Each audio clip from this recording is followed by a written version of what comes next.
I was buttering toast in my dead wife's kitchen when I saw the lint brush dish had moved.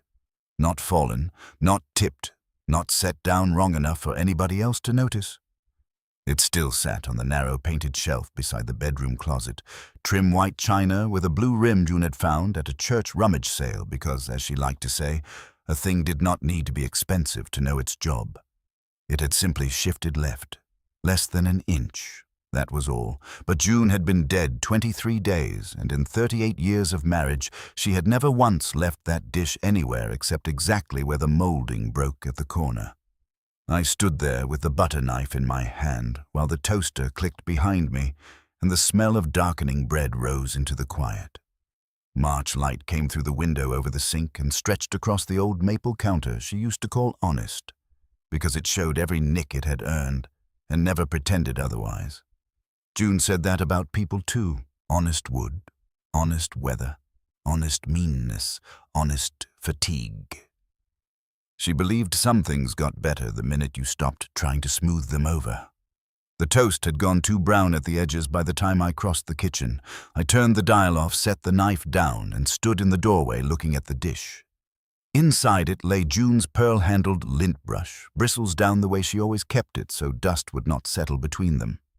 The handle was cream-colored and fine-grained, not real pearl, though she liked the phrase and saw no reason to surrender it to accuracy. There was a hairline crack near the top I had never been able to stop seeing once I noticed it years ago. She used that brush on my jacket sleeves before church, before weddings, before funerals, before any family dinner she suspected might turn formal by surprise. If I wore navy, she brushed twice, if charcoal, once. She said men gathered lint by conviction. I had not touched the brush since she died. That was not sentiment exactly. It was smaller than that and harder to admit. There are griefs a man performs because people are watching, and then there are the little private failures that tell the truth. I could carry her death certificate into the funeral home office without shaking. I could thank neighbors for casseroles and return their dishes washed. I could sit with my daughter Emily and talk about cemetery markers without making her comfort me. But I could not move that lint brush. The thought of my hand where hers had last put it felt like trespass. I told myself I was being foolish and kept standing there anyway. The floorboard beneath the closet shelf gave a soft complaint when I leaned closer. The dish had moved. Not much.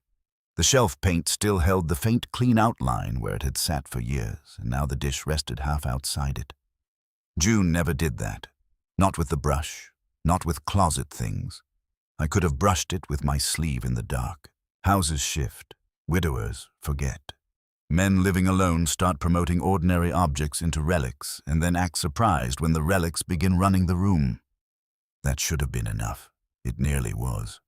The phone rang on the kitchen wall before I could decide whether to nudge the dish back into place and let the whole thing die there. I let it ring twice, then 3 times, then answered on the 4th, because since June died, I had developed a private superstition that urgent calls came early and friendly ones could wait. It was my daughter. Emily had the careful voice on the one grown children use when they are trying to check on a parent without making him feel checked on. Morning, Dad. Morning. You eaten? I'm in negotiations with toast. That got the soft laugh I had aimed for. You sleeping any better? Some. That means no. It means some. She let that pass because she is her mother's daughter in the ways that matter and mine in the ways that complicate things. I can stop by after work if you need anything. I need you to let me become an old widower at a respectable pace. I'm serious. So am I. A pause. I could picture her in her kitchen with one shoe on, twisting her wedding band the way she does when she wants to say something harder and has not yet decided whether she can live with the answer. You still going to the bank? She asked. I said I would. Laura offered to take care of that if you didn't want to go. That made me look back at the dish. Laura offers to take care of a great many things, I said. Emily went quiet a beat too long. She's trying to help. I know. You don't have to sound like that. Like what? Like Mom, whenever the potato salad showed up in a bowl she didn't trust. Despite myself, I smiled. Your mother had standards.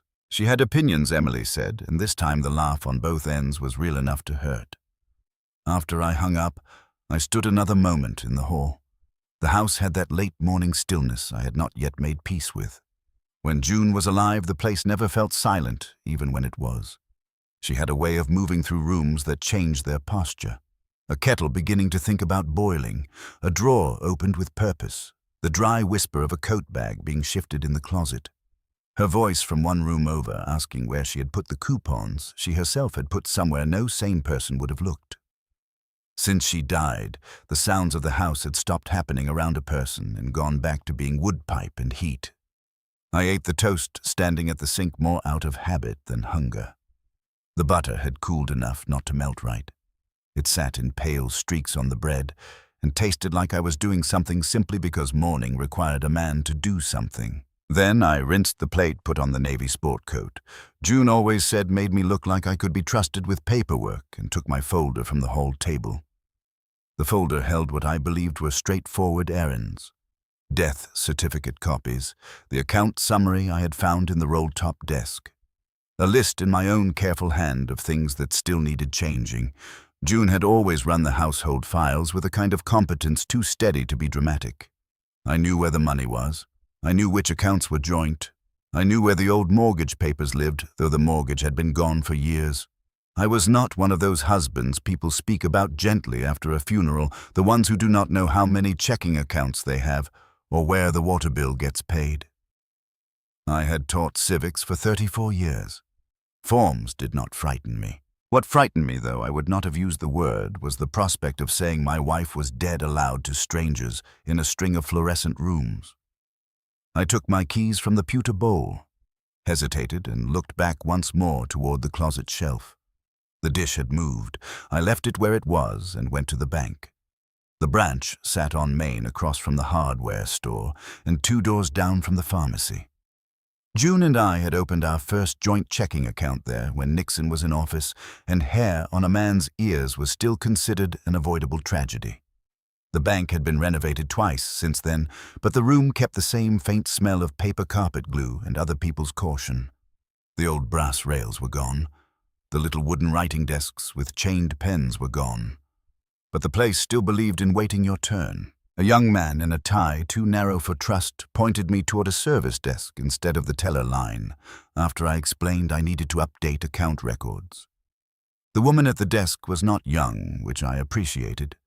She wore a navy cardigan over a white blouse and had one of those practiced professional expressions that managed warmth and procedure at the same time. "I'm Marlene Shaw," she said. "I'm sorry for your loss, Mr. Bell." "Thank you." She asked for identification, looked through the death certificate copy, typed for a while, then frowned very slightly at the screen. Not a dramatic frown, more like a woman mentally straightening a chair leg that did not sit right. "Just a moment," she said. I waited. "I'm seeing a recent revision on one associated profile." She looked back at the screen. "You're listed here as Guardian Mr. Bell. Has there been a change in competency status?" The room altered. That is the cleanest way I know to say it. Nothing visible changed. The carpet remained carpet. A little boy near the lobby chairs kept swinging one leg against the armrest because his mother was taking too long to sign something. The wall clock kept moving toward 11, but the sentence crossed the air and set every object in the room a little farther away from me than it had been a second earlier. "I'm sorry," I said. "I'm listed as what as Guardian." She tapped the keyboard once. "On the intake revision, it may be an internal note connected to..." She stopped. "Let me make sure I'm looking at the correct record. There's no guardianship," I said. Her eyes came up then, not alarmed exactly, but more awake. "Have you handled any status changes recently for another household member?" "No." "Any power of attorney revisions? Capacity reviews?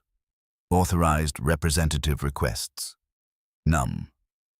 She gave the smallest nod, The kind professionals use when they are deciding whether a problem is confusion or trouble, and know better than to announce which. "Let me back up," she said. "It may be that the label reflects an outside document attached for reference and not an active designation here. I don't want to overstate what I'm seeing. I would prefer you not understate it either." That came out sharper than I intended, and I felt myself flush. June used to say the quickest sign I was truly upset was not raised volume, but grammar. Marlene did not seem offended. She clicked into another screen, read, then folded her hands together. "Who usually handled account and appointment paperwork in your family?" she asked. "My wife handled most of our household files," I said. "Since she became ill, my daughter-in-law has helped with some practical matters." There it was, again, that look. Not pity, not accusation. Something narrower. "And did you personally request any communication revisions in the last year?" "None." "Did your wife?" "I don't know what revisions you mean." "Understood. A man who has spent his life in rooms with institutional carpet learns to hear when language has stopped being casual."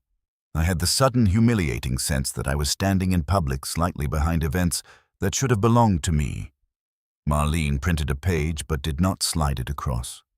"What I can do today is confirm what is active on your accounts and note that you are questioning related designations. For anything tied to supporting documents, I'll need to request review." "Tied to whom?" She glanced once more at the screen. "I'd rather not speculate until I have the attachment trail in front of me." I looked at the paper in her hand. "What exactly did you call me?" She met my eyes. "Guardian." I knew the word. I had taught enough students raised by grandparents, aunts, foster parents, older sisters, and one exhausted cousin with papers 3 counties old. Guardian was a real word with real human work inside it. But it did not belong to me. Not in that room. Not as offhand fact. "There has been no change in competency status," I said. "Not to my knowledge. Not by my request. Not with my signature." "I understand." I do not remember the next few minutes in perfect order, which bothered me because order is what I trust when feeling becomes unreliable. I know she made copies. I know she flagged something for follow-up. I know she apologized again, not theatrically, but with the face of a person who had watched a routine morning become somebody else's bad beginning. I know I signed where I needed to sign and took my folder back with fingers that did not feel entirely attached. Outside, the day had warmed slightly. Traffic on Main made the ordinary small-town noises June used to call honest noise because no one was pretending to be grander than they were. A truck downshifting at the light, the pharmacy door buzzer, somebody laughing too hard outside the diner. I stood on the sidewalk with my folder under my arm and tried to decide whether I had just encountered a clerical error. Somebody else's paperwork crossing our file or something worse I did not yet have the imagination to name. Laura would know, I thought. The idea came so fast it felt planted. Laura would know what forms had been touched, what appointments had happened, what revisions had been made, who had asked for what had been taken care of. Laura knew things the way certain people always know where the extra batteries are and which child in a room is about to cry. She had a gift for systems, and the family had been grateful for it. So long, gratitude had become reflex. I should have driven straight to her house and asked. Instead, I got in my Buick and drove home feeling as though I had carried back a word that might stain anything it touched. The house was cool when I stepped inside. I hung my coat on the hall tree, set my folder on the table beneath the pewter bowl, and stood listening. It is a humiliating thing for a grown man to admit he listens to an empty house after bad news as though the dead might sort it for him, but grief is less dignified in practice than it sounds in eulogies. Nothing. I went to the kitchen, poured myself coffee that had sat too long on the warmer, grimaced at its bitterness, and carried the mug to the bedroom. I told myself I was not going to the closet. I was only putting my coat away because June hated when good jackets were left creased on hall hooks. The bedroom still held the layered smell of her final year lavender sachet, losing ground to cedar clean cotton. The medicinal ghost of lotion and something mineral and tired that clung to illness, no matter how often sheets were changed. I had opened windows, washed curtains, turned the mattress, donated equipment, returned calls. Some sense outlived effort. Her side of the room looked preserved without looking staged.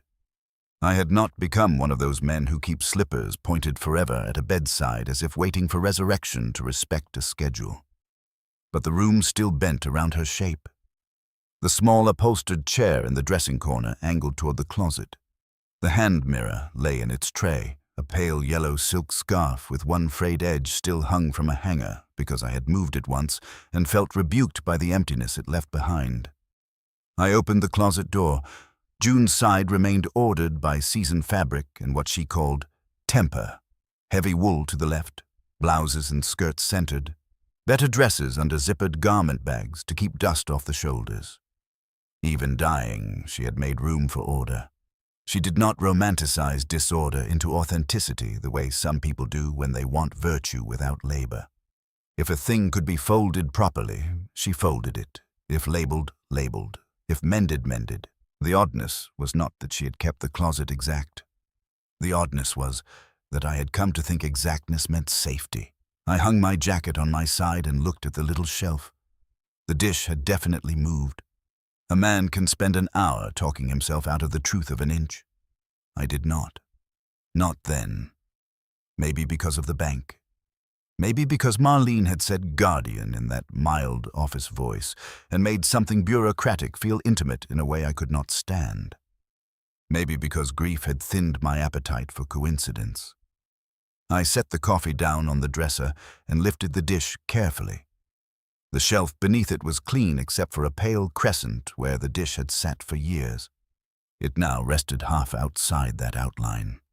I set it back within the mark and found that my hand did not shake until afterward. The lint brush lay as always bristles down. I picked it up. That alone felt wrong enough to stop my breathing for a second. The handle was cool and lighter than I remembered. The crack near the top ran longer than I had recalled, curving toward the metal collar where the bristles were fixed in. Not broken through, not fresh, just more present once I was holding it. June had brushed my jacket with it the last Sunday she left the house. The memory came so quickly the room seemed to double. Not sentiment, exactness. June in that chair thinner than she admitted, wearing the blue cardigan with the elbow gone shiny, motioning me over with 2 fingers because she was too tired to lift her arm twice. I had stood in front of her while she ran the brush down my sleeve and said, "If I let you go looking like this, Harold Bell people will assume I died before my time." "You were alive then," I had said. "I'm also right." I remembered kneeling to kiss the top of her head because it was easier than looking at her face too long.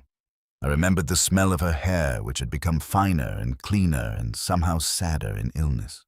And I remembered her saying after a silence that seems larger to me now than it did then, "If anything starts not adding up after I'm gone, don't let kindness do your arithmetic." At the time, I thought she meant people would make casseroles instead of returning dishes, or Emily would pay a bill twice because she was crying, or Laura would fuss over paperwork with more energy than patience. June had a dry way of issuing instructions that always sounded 1 degree more serious than the moment required, until afterward, when you realized she had been exact and you had been relaxed. Standing there with the lint brush in my hand, I heard the line again and felt the floor of my understanding shift a little under its own weight. Don't let kindness do your arithmetic. I turned the brush over. There was a dark rub at the end of the handle near the crack. Not dirt exactly. Wear, the kind a tool gets from meeting something harder than cloth. I looked down at the closet floor. Cedar boards had been laid over the old oak years ago when June decided moths were not to be trusted with memory. The boards were narrow, tongue and groove pale once, but browned now by time. Near the baseboard behind the hems of 2 garment bags, I saw a line I had never really looked at, because no sane man studies closet flooring as though it might answer him back. I crouched. There was a slight gap along one board edge near the trim. Not open, not warped, just different enough that once I saw it, I could not pretend it had no purpose. I touched it with my fingertip. It did not move. I used the brush handle very lightly along the edge. The wood gave the faintest answering click. I sat back on my heels and stared. June had hidden things before, though never melodramatic things, and never from me in any spirit darker than practical life. Christmas gifts. My father's flask, after his second, I quit for good this time. The extra $20 in the sugar jar, the year both children needed field trip money in the same week and payday, sat too far away. Once, during a season when my mother had begun turning up to weep about small grievances and leave with teaspoons, June hid the sterling in a hat box and told me only after my mother recovered her senses, or at least found another address. But this felt different. The closet no longer looked like clothing storage. It looked arranged.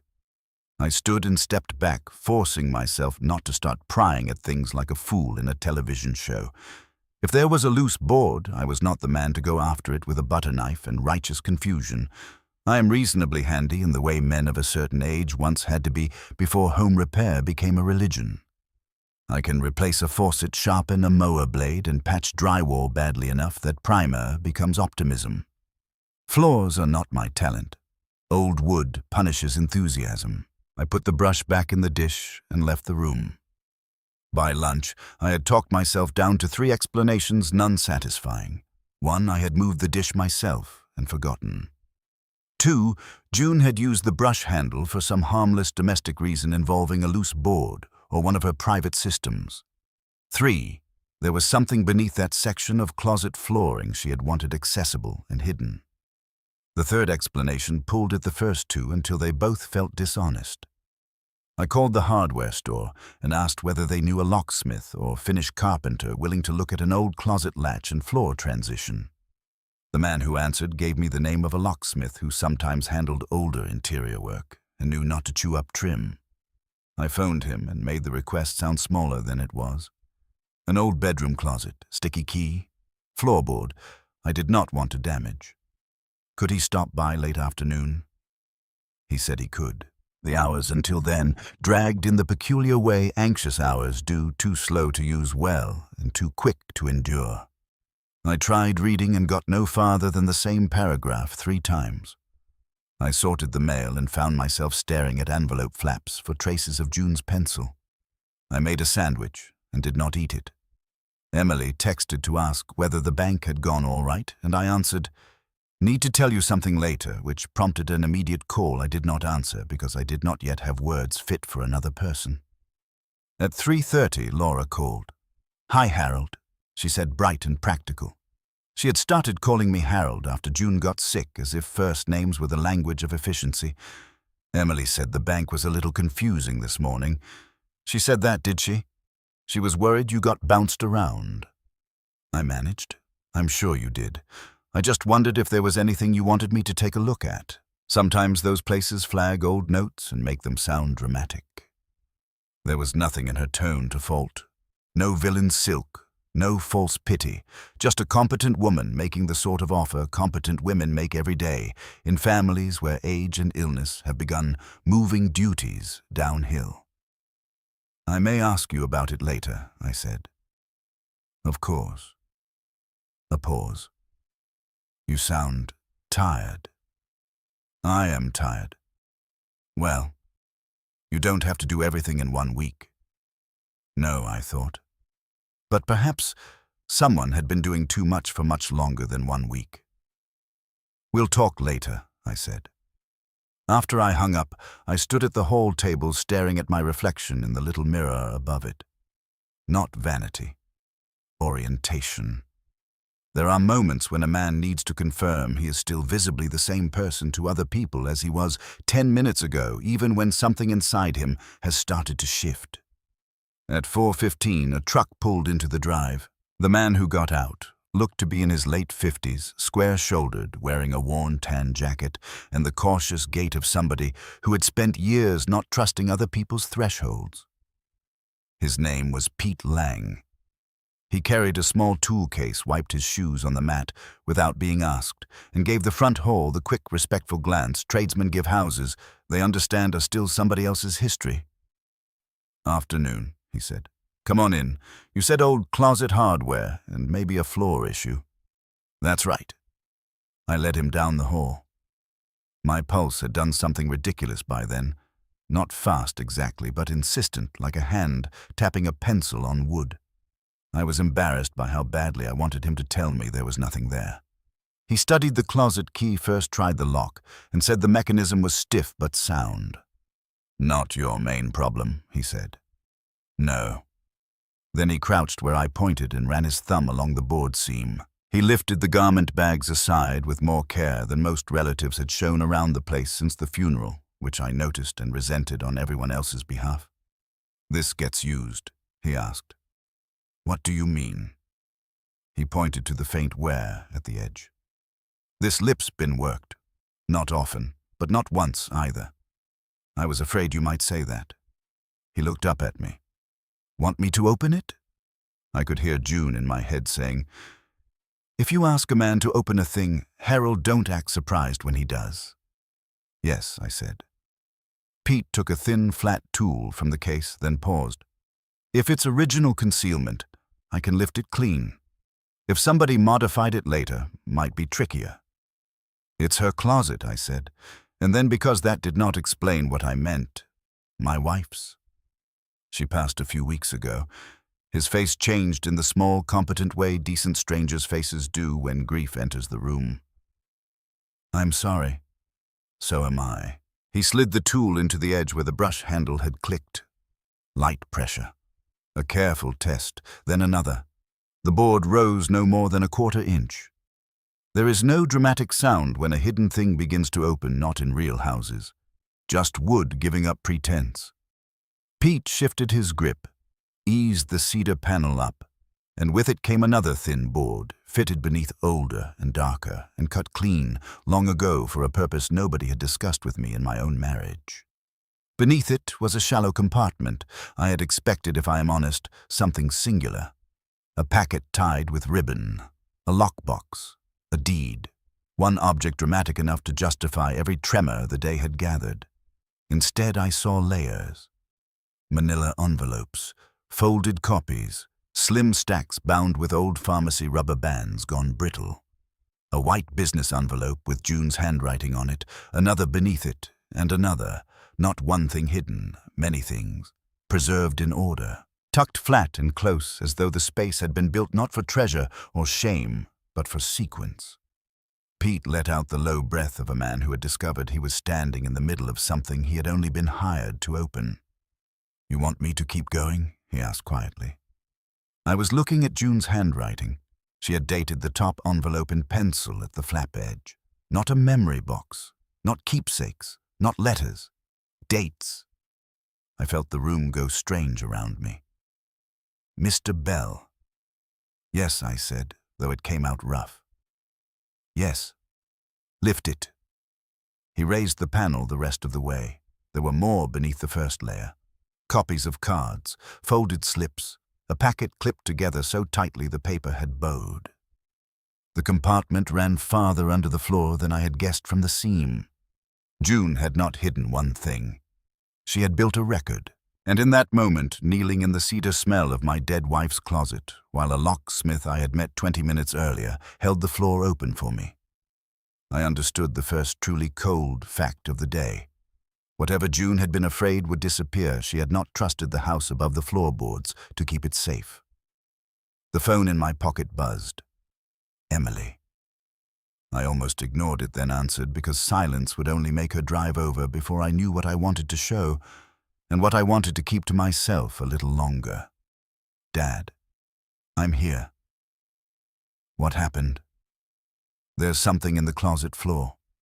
A pause. Not dramatic, the sort that forms when words arrive too stripped down to be waved away. What do you mean something? I mean there's a compartment under the cedar boards. I had a locksmith lift it. What I had a reason. What's in it? Papers. What kind of papers I don't know yet. That was not entirely true. I knew enough to be afraid of the category, if not the meaning. Handwriting, dates, copies, sequence. But naming those things out loud would make them harder to shrink back into something harmless. Emily drew a breath I could hear. I'm coming over. That isn't necessary. Yes, it is. I'd rather look first. Dad. Emily. I kept my eyes on the floor seam as I said it. I need 10 minutes in my own house before everybody starts arriving with concern. She was quiet, and I knew she was deciding whether concern required disobedience. Are you all right? She asked finally. No, I said, but I'm upright. That earned me one sad little laugh. I can be there in 15. Come in 30. You're bargaining now. Yes. Fine. 30. Don't touch anything without me. I looked at June's brush in the dish. I've already failed that standard, I said, and hung up before she could ask what I meant. I went to the kitchen and cleared the table. June and I had lived most of our life across that table. Bills, lesson plans, spelling lists, Christmas cards, tax receipts, the children's science projects, seed catalogs, arguments polite enough to survive supper and private enough not to turn food into punishment. During the last months of her illness, the table had become a hospital annex of water glasses, pill schedules, home health printouts, and notes in her slanted hand, reminding me of what she preferred not to be asked twice. After she died, I put it back to clean wood with a runner down the middle and a bowl of pears no one was eating. I told myself that was sanity. It may have been denial. I removed the runner, set the fruit aside, and brought in 2 manila envelopes from the closet. Only 2. I was proud of that restraint in the way a man is proud of not drinking lamp oil. I laid them flat and saw right away that June had not only dated them at the flap edge in pencil, she had used the same style of numbers she reserved for household records rather than letters. Plain, upright hand. No loops. All business. The dates were 9 months apart.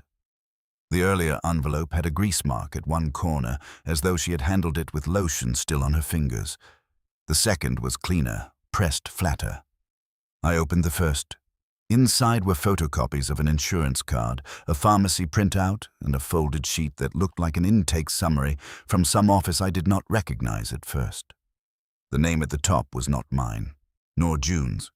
It was my nephew, Michael Hanley. I sat down. Michael was 41 years old, and the son of my younger sister Ruth, dead these 12 years. He had been a cheerful, scattered boy who grew into a gentle, intermittently capable man with a mind that did not always hold fast under pressure. Too bright in some ways, too soft in others. He worked odd jobs when he could stock shelves for a while at the feed store, painted houses in summer if somebody else kept the books.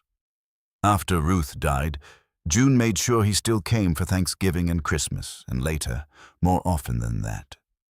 When the rough patch came, anxiety, panic, one brief hospitalization, a mess with medication that embarrassed him more than it harmed him. The family closed around him with the practical, half-tender authority families use when they do not know whether they are helping or corralling. Laura had stepped in more than anyone. Rides, forms, just until things settled down.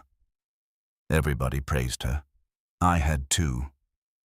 I looked at the intake summary again. Authorized representative. Communication preference updated. I folded the paper shut with more care than it deserved. The second envelope held copies of Michael's driver's license front and back and 2 prescription sheets stapled together. One bore a sticker noting that refill requests were to be handled through a contact number I recognized not as Michael's, but as Laura's. That could still mean very little, I told myself. A man can ask a relative to help with refills. A family can centralize calls for convenience. One bad season can produce half a dozen practical arrangements that never quite get unwound. I knew all that. I had taught enough students raised in tangled households to know that paperwork often lagged behind reality or lurched ahead of it. And yet, June had hidden these copies under her closet floor. Not in the den files, not in the drawer where she kept co-pay receipts, not in the roll top where she stored old tax returns and appliance warranties. Under the floor. The shame I felt then came not from what the papers proved, because they proved nothing final yet. It came from the fact that I knew already June had not considered them ordinary. Emily arrived before I had decided how much to show. She did not knock. She let herself in the way children do in the houses that made them, and called out Dad with forced steadiness that made her sound younger and more frightened than she was. In here, she came into the kitchen carrying not need a tote bag and concern. Her hair was half out of its clip, and her lipstick had worn off at the center, as if she had spent the drive pressing her mouth together. She saw the envelopes on the table and stopped. "You opened them?" "Yes." "How many? 2. That's not nothing." "No." She sat across from me without removing her coat. "Tell me from the beginning." So I did. The bank, Marlene Shaw, the word guardian, the moved dish, the brush, Pete Lang, and the lifted floor. As I talked, Emily's face shifted through doubt, alarm, confusion, and something like recognition she did not want caught happening. When I finished, she looked toward the hallway as if she might be able to see the closet from there. "Show me," she said. We went to the bedroom. Emily stopped in the dressing corner and turned slowly, taking in the open closet, the little chair, the shelf with the dish and brush, the garment bags, nudged askew. "It still smells like her," she said. That was the wrong thing to say if she meant not to cry. "It does," I said. She walked to the shelf and touched the edge of the dish with one fingertip. "She used this on everybody," she said softly. "Remember prom?" She practically sanded Andrew's tux. "Your brother shed lint by principle."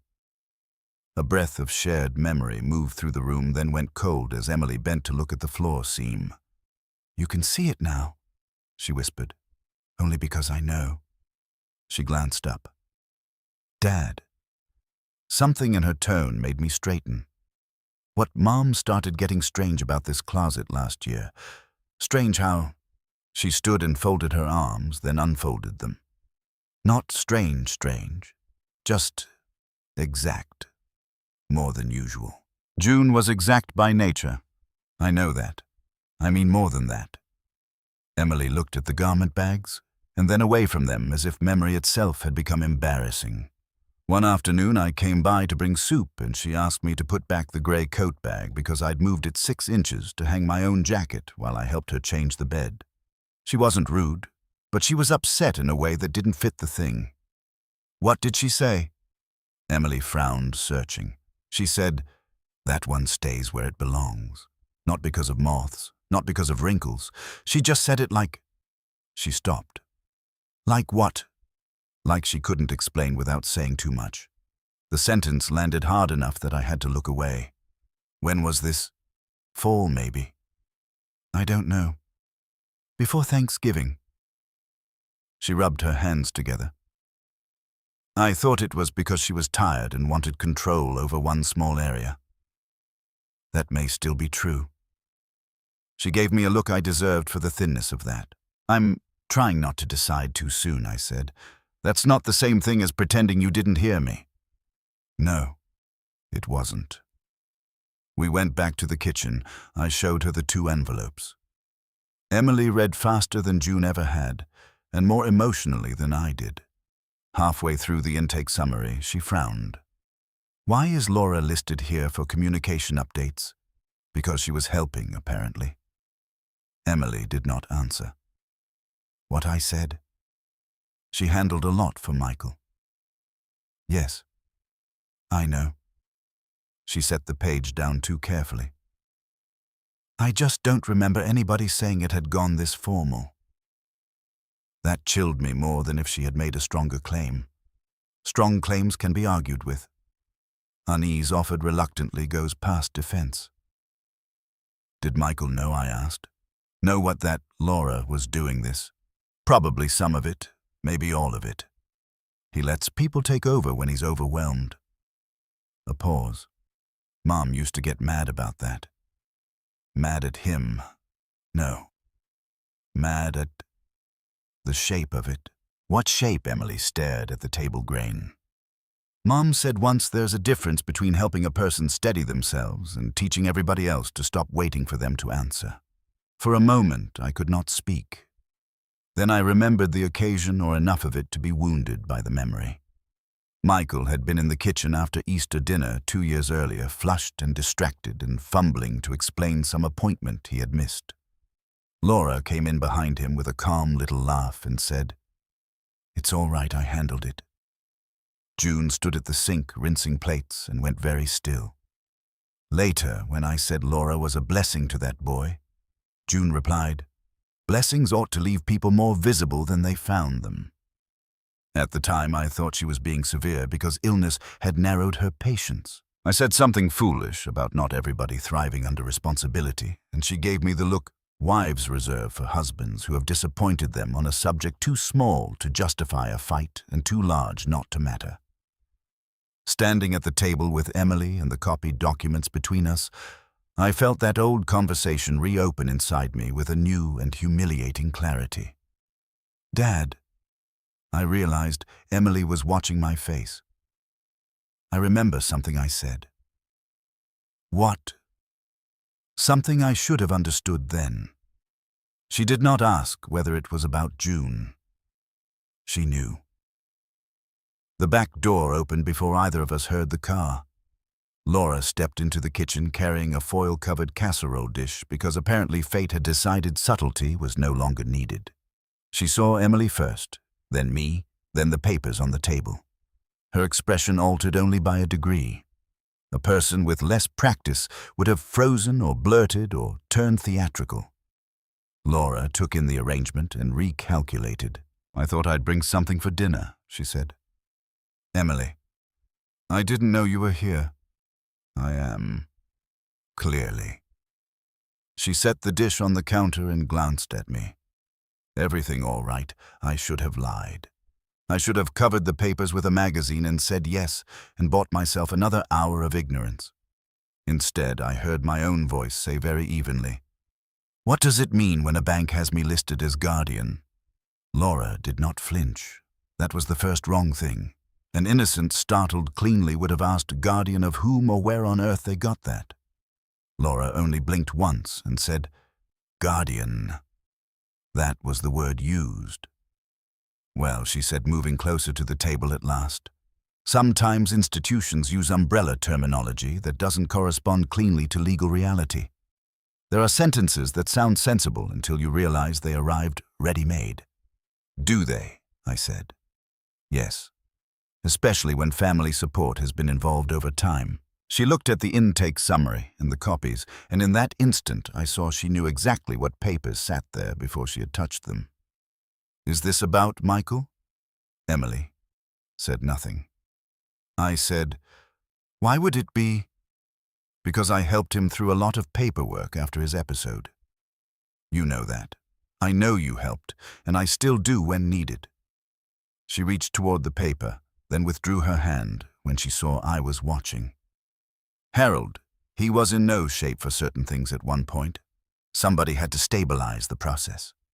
"Stabilize what process?" "Appointments, refills, insurance, calls, the usual mess." She gave a small, tired smile, the one that invited everybody else to admit systems bored them and praise her for carrying them anyway. Honestly, there were months when if I hadn't stepped in, half of it would have gone off the rails. "Were you named as authorized representative?" "For some things, yes. Temporarily." She looked at Emily as if expecting backup. "We all knew that." Emily stared back at her. "No," she said quietly. "We knew you were helping." Laura turned to me then, and I watched it happen, the shift from explanation to calibration. "That's what representative means in practice," she said. "It's just a point of contact. Why are copies of his identification under my wife's closet floor?" That one landed. Not theatrically, but a stillness passed through her shoulders that looked almost like composure and was not. "Under what?" "Don't do that," Emily said. Laura's gaze flicked to her, then back to me. "I'm trying to understand the question." "No," I said. "You're trying to buy time inside it." The kitchen went very quiet. I had never spoken to Laura that way. Not once. She had been my son's wife for 16 years and earned through competence and persistence the family status of person you do not need to worry about. She signed school forms on time. She remembered birthdays, even birthday people forgot. She kept cold drinks in the car for children and ibuprofen in her purse for adults. Even now, seeing something guarded pass across her face, part of me wanted to apologize for roughness. That part of me disgusted me. Laura drew a breath, flattened her palm against the back of a chair, and said in a lowered voice that made the room feel suddenly shared against my will, Harold. If June put papers somewhere odd near the end, that does not mean she was operating from a clear administrative place. The cruelty of the sentence lay in its polish. Emily made a sound I had never heard from her before. Not loud, not quite a word, just the beginning of one. My wife was dying, I said. She was not stupid. I didn't say she was. No, you said something cleaner. Laura's mouth tightened. Michael's care was complicated. June worried. She fixated. I tried to take some burden off her, and if she held on to copies, she didn't understand that's sad, but it's not sinister. There it was. June's hidden sequence reduced to confusion. June's caution renamed fixation. June's orderliness offered back to me as evidence of decline. The fact that Laura could say it so gently made something dark and unfamiliar open in my chest. "Get out," Emily said. "Emily, get out." Laura looked at me. "Not Emily. That too told me something." "I'll leave," she said, "because everybody is obviously upset. But please don't let a stack of old forms turn grief into paranoia." Old forms. When the door closed behind her, I realized I had been gripping the chair hard enough to ache. Emily sat down and covered her face with both hands. "I hate this," she said into them. "So do I." "But you heard it." "Yes." She came in ready. "Yes." Neither of us said for what. After Emily left taking the casserole dish Laura had forgotten because neither of us wanted it in the refrigerator like evidence of normal life, I sat at the table until dark rose in the windows. I did not open more envelopes. A man can only have so much of his marriage, family, and house reclassified in one afternoon before interpretation starts turning grand and useless. Instead, I walked the house. That sounds dramatic when written down. It was not dramatic while doing it. I moved room to room the way a man checks doors after bad weather. The front hall with its mail table and pewter bowl. The den with the printer Laura had once set up because June said she was tired of driving to the library every time some insurance company wanted a portal turned into paper. The kitchen drawer where we kept clips, tape, and half-dead pens. The pantry shelf where Laura arranged medication baskets last winter in a system June accepted with a line to her mouth I remembered only now. The dining room where Michael sat last Thanksgiving, smiling too brightly, while Laura answered 3 questions for him in the space of an hour. Nothing in the house had changed physically except my relation to it. That was enough. The den troubled me most. It had always been the room least marked by affection. Practical beige, a little stale, even after the windows were opened. A desk, the printer, filing cabinets. 2 shelves of manuals no appliance would ever again require. June had used it like a duty station, not a refuge. Since her illness, Laura had spent more and more time in there whenever she came over. She would emerge with clipped efficiency and say things like, "I sorted the statements," or "I made a call about Michael's refill issue," or "I moved those old policy packets where they'll be easier to reach." Easier for whom? I turned on the lamp and opened the top filing drawer. Nothing leapt. Utility bills, homeowners' insurance paid taxes, copies of license renewals. A folder marked Michael in Laura's label maker handwriting. I stared at that a moment, then took it out. Inside were recent documents. Neat, sparse, selected. Pharmacy benefit summaries. Appointment reminders. A printed calendar page with 3 dates circled. No copied identification, no older intake revisions, no communication change forms, no sequence, a curated file. June would never have filed a living person down to what made somebody else's work easiest to narrate. She saved too much, not too little. The folder in my hand was not the cluttered, overkept accumulation of an anxious household. It was a story made printable.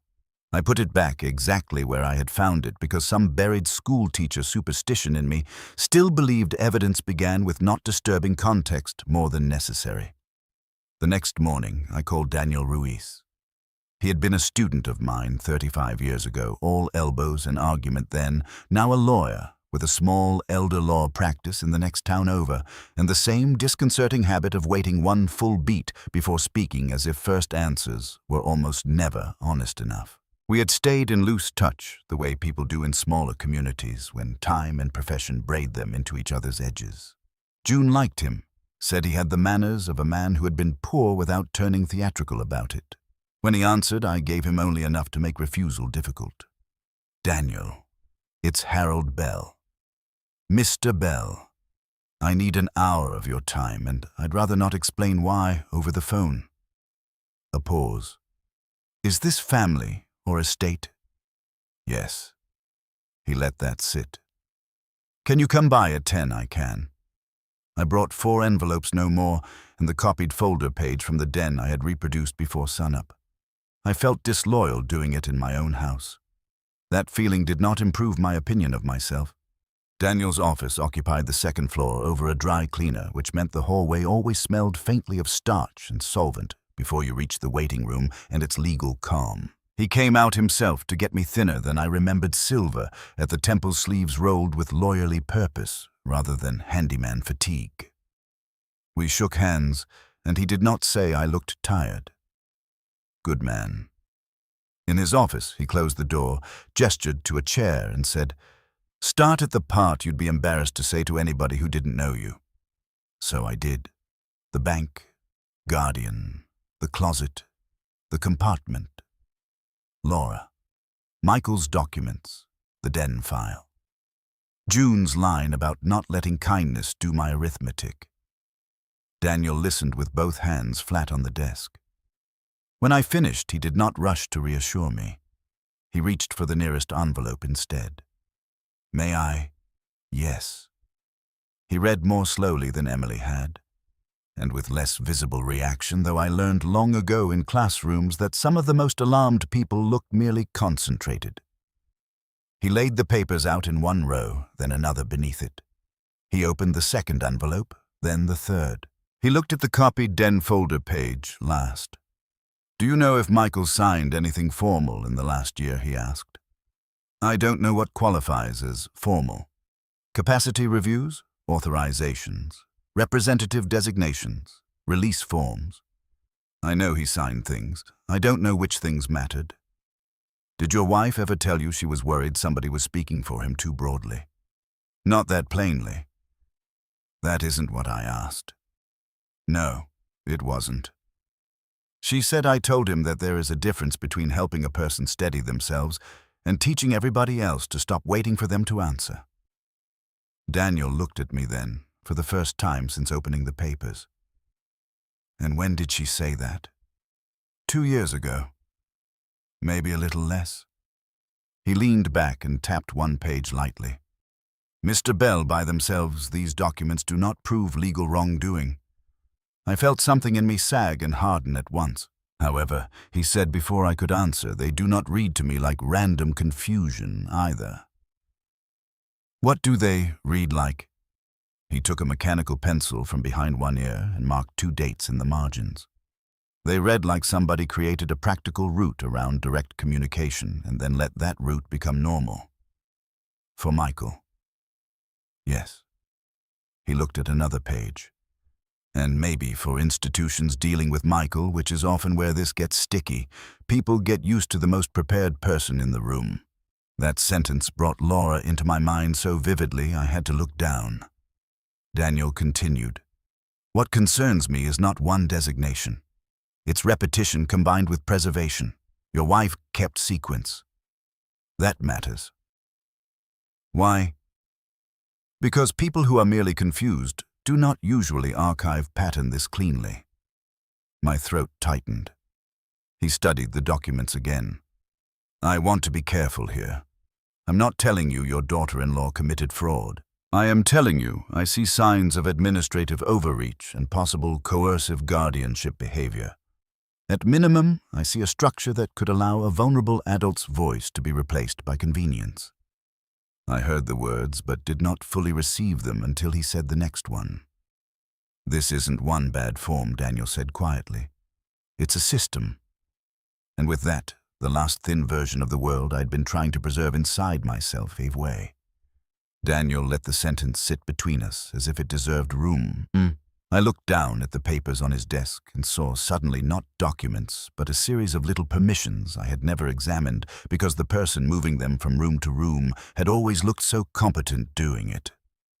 There are betrayals dramatic enough to announce themselves. And there are betrayals that survive because they arrive with clipboards, updated calendars, and the tone of a woman who remembers everybody's refill dates. A system for what I asked, though the answer had already stopped being clerical. He tapped the page with Michael's intake revision for making one person easier to manage by making everybody else more comfortable speaking around him instead of to him. I stared at the words, authorized representative, and tried to remember the exact times I had watched Laura answer for Michael without noticing how quickly the room accepted it. A holiday table, the church parking lot, an oncology waiting room the day she drove June and somehow came back having also sorted out one of Michael's prescriptions. Ordinary moments. That was the trouble. I had spent 34 years teaching government to teenagers while missing the small private coup in my own family because nobody raised a flag. They raised casseroles, they raised calendars, they raised a hand before Michael could. Could she do that legally, I said. Daniel's mouth tightened the way it used to when a student tried to fake certainty on an exam. Legally is too blunt an instrument for what families do to each other. Some of these steps may have been proper in isolation. Temporary release forms, communication preferences, appointment assistance, refill contacts. The danger comes when temporary becomes normal and normal becomes identity. I heard June again as plainly as if she were sitting in the other chair with her handbag in her lap, and that particular patient disapproval she reserved for men who needed a second explanation. Blessings ought to leave people more visible than they found them. What do I do? For now. Daniel slid the papers back into their envelopes and squared them with the side of his hand. You keep sequence. You do not accuse anybody in terms you cannot support. You find out which institutions have accepted her as a point of contact and on what basis. You speak to Michael directly if he is able to be spoken to directly. And you stop assuming good intent fills evidentiary gaps. That last line hit me hard enough that I almost smiled. It sounded like something June might have said if she had gone to law school and lost patience at the same time. I can help you sort the documentation, he said. But I need more than fragments. Your wife kept a timeline. That means she believed pattern mattered. We honor that by reading pattern, not by leaping to melodrama. My wife would appreciate you saying melodrama like a misdemeanor. A flicker crossed his face. She usually appreciated not being the only adult in a room. That startled me enough to look up. What do you mean? He hesitated, which with Daniel meant he had chosen to hesitate rather than drift into it. I mean, June Bell was not a woman people easily overran. If she preserved papers in secret, she had reason to think plain objection would fail. I wanted to ask him how long he had known that, whether he had seen things I had missed, whether my blindness had been visible to other people while still feeling private to me. Instead, I nodded because a man can only accept so much humiliation in one office without needing the dignity of motion. By the time I left, he had given me a yellow legal pad with 3 headings written in his tight-angled hand. Institutions. Dates. Who was present. The simplicity of it steadied me. For the first time since Marlene had said guardian, I felt a shape beneath the panic. Outside, the air smelled faintly of starch from the dry cleaner below, and the first trace of rain not yet committed enough to fall. I sat in my car with the envelopes on the passenger seat and looked at June's handwriting through the top flap of one of them. She had done this alone. Not the physical act of hiding paper under a closet floor, though that already accused me sharply enough. The thinking, the noticing, the grim private arithmetic of deciding what needed to be preserved because the spoken version of family life could no longer be trusted to tell the truth. I drove home slower than usual. The house looked unchanged from the street which offended me. White clapboard, needing paint on the south side. Brass numbers June polished twice a year with absurd seriousness. The front azalea we had meant to transplant and never did. From the road it remained what it had always been, a decent house, owned by decent people who remembered to bring in the cushions before rain. It did not look like the kind of place where one adult's voice could be thinned out until institutions learned to listen for the wrong one. Inside, the hall seemed narrower. Not metaphor. Houses alter when attention does. The hall table, the pewter bowl, the neat stack of unopened mail Laura had squared for me sometime the week before without asking, all of it looked less like care and more like rooting. Not evidence yet, but grammar. I took Daniel's legal pad to the kitchen table and laid out 6 envelopes this time, then 8. The cedar smell came with them from the closet. I had begun to associate it not with safety, but with effort, which made the whole room feel changed. June had always loved cedar because it was useful and honest. It does one thing well and doesn't brag, she used to say. Now even that memory had a second edge. She had chosen a wood that protected what fabric could not defend on its own. The first hour was ugly work. Not ugly because of what the papers contained, at least not at first. Ugly because meaning came up the way bruises do, patchy, then undeniable. An appointment summary here, a refill authorization there. A copied insurance card, then another, then one with a mailing address crossed out and a correction slip folded behind it. Not June's corrections, typed ones, office ones. I made columns. Daniel's headings became real under my hand. Institutions. Dates. Who was present. Some of the papers named Laura. Some did not. That almost made it worse. Her hand showed less through signature than through arrangement. Contact person. Notification change. Request confirmed with family representative. Communication preference updated. It was the kind of language institutions produced when everybody in the room had agreed, either lazily or gratefully, that speaking to the prepared woman was more efficient than waiting for the halting man to gather himself. Twice I reached for the phone to call Michael, then stopped. He rented the apartment over a garage on the east side of town from a mechanic who liked him and was patient with late rent when work had been thin. If Michael was at work, a call in the middle of the day might throw him off balance for nothing. If he was home, I did not yet know what question I could ask, without tipping Laura off that I was no longer sitting quietly inside the family's old arrangement. So I kept sorting. At 3:30, Emily came through the back door without knocking, set a grocery sack on the counter, and stopped when she saw the table. I had not realized until then how much of June's method I had unconsciously adopted over the last 2 hours. Papers grouped not by office, but by moment. Pencils lined up, sticky notes folded into rough tabs. Envelopes weighted with the pepper mill so the March draft from the window over the sink would not stir them out of order. Emily took that in and looked at me differently. "You've started making a case," she said. "I've started trying not to drown in fragments." She came closer, fingertips resting on the back of a chair. "Any more from Daniel?" He says, "This isn't random." Her eyes dropped to the nearest paper. "I could have told you Laura likes organizing things. Organizing things is not what this is." "No." She swallowed. I know. I had been waiting without admitting it even to myself for Emily to say something that would let me climb back down. Something like Laura oversteps but means well. Something about family stress. Michael's bad months, June being tired and exact and maybe inclined near the end to preserve more than events deserved. Emily did not give me that rope. Instead, she took off her coat, sat across from me and said, "Show me what order you've got." So I did. She read in silence for a while, one hand tucked under her chin. The kitchen filled with the small papery sounds of evidence becoming shared. Halfway through the third envelope, she stopped on a form from a behavioral health clinic and went pale. "I remember this day," she said. "What day?" She tapped the date.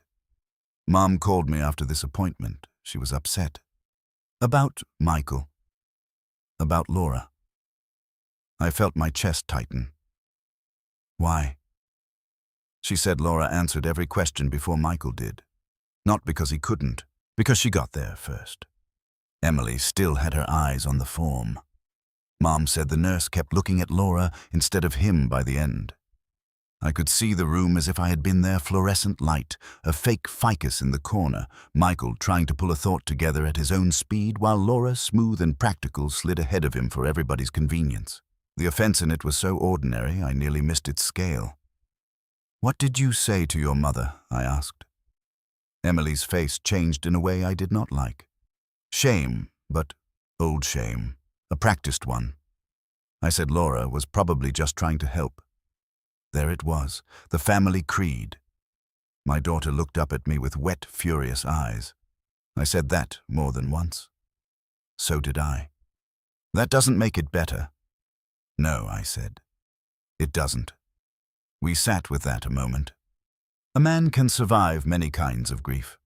The kind that arrives when your grown child reveals she took part in the same blindness that wounded you is oddly companionable. It is no comfort at all. Emily drew a breath and reached for another envelope. Mom asked me something else around then. "What?" She asked if I'd noticed Laura starting to answer questions before people finished asking them. Emily gave a short sound that might have been a laugh in a crueler room. I thought she meant manners. June. God help me. June had been trying to put words around it for us, and we had kept translating them downward into temperament. Her exactness, her standards, her opinions. We had admired and reduced her in the gentle breath. I stood abruptly and went to the sink, not because I needed water, but because I needed my back turned long enough to control my face. The window over the sink looked onto the side yard, where June used to hang sheets in weather no one else considered proper. The line was gone now. Emily had helped me take it down because watching empty clothespins move in the wind had become intolerable. In the reflection off the glass, I could see the kitchen table and my daughter bent over the sequins my wife had hidden under her floorboards. Every object in the room seemed implicated. Pepper mill, mail basket, the ceramic chicken timer nobody used but June. Even the fruit bowl, because Laura had once moved pill bottles into it temporarily when Michael came by looking rattled, and June shifted them out before I got home, saying only, "This kitchen is not a dispensary." I turned back. Did Michael ever complain? Emily shook her head. Not clearly, but he started saying things like, "Laura's got it before anybody asked if she did," like it was easier to hand himself over at the start than have her reach in later. That sentence made me pull out a chair and sit down hard. Did Mom know I think she knew enough to be frightened by the direction? Emily rubbed her forehead. "Dad, there's something else." I waited. Last summer, when Mom was still doing some of her own appointments, I came by early one morning and Laura was at the hall table going through the mail. She said she was helping sort things because you two had so much on your plate. Mom came down the hall in that blue robe and stopped dead when she saw her. Not angry. Cold. Emily looked at me. Mom took the whole stack out of Laura's hands and said, "Anything that comes into this house gets to arrive before it gets interpreted." My wife had said that. I could hear it exactly. The crispness, the refusal to raise her voice because raised voices gave other people excuses to call you emotional. What did Laura say? She smiled. Emily's mouth tightened. That's what I remember most. Not fake, just contained, like she was humoring a difficult patient. I could not bear the kitchen another second. "Come with me," I said. We went to the front hall. The mail sat on the table under the pewter bowl, squared at the edges so neatly I wanted to overturn the whole arrangement. June used to stack envelopes in the order they arrived, not by size, never by symmetry. She said the world had already overcommitted to appearance. It took me 3 weeks after the funeral to notice Laura had started aligning the corners. Emily saw where I was looking. I didn't do that. I know. I lifted the stack. 2 advertisements. One utility statement, a church newsletter, and an insurance envelope addressed not to me or June, but to Michael, care of this address. I stared at it. This came here. Emily took it from me. That's not right. No. The envelope was unopened. The postmark was 2 days old. I felt something in the house shift then, not spiritually, not nonsense, just morally. If the closet floor had made the place deceptive, the insurance envelope made it active. Current. Not history under cedar boards, but a live wire still running through the walls. Somebody had either changed the mailing address at some point, or never changed it back. And because the mail had been squared, because Laura had touched the hall table recently enough to make it orderly, I could no longer tell myself whatever this system had been. It was safely in the past. I opened the envelope right there in the hall. Updated benefits summary, new correspondence note. Questions regarding covered services should be directed through listed family contact. No name on that page, but the implication was enough to make my ears ring. Emily whispered, "Jesus." "No," I said.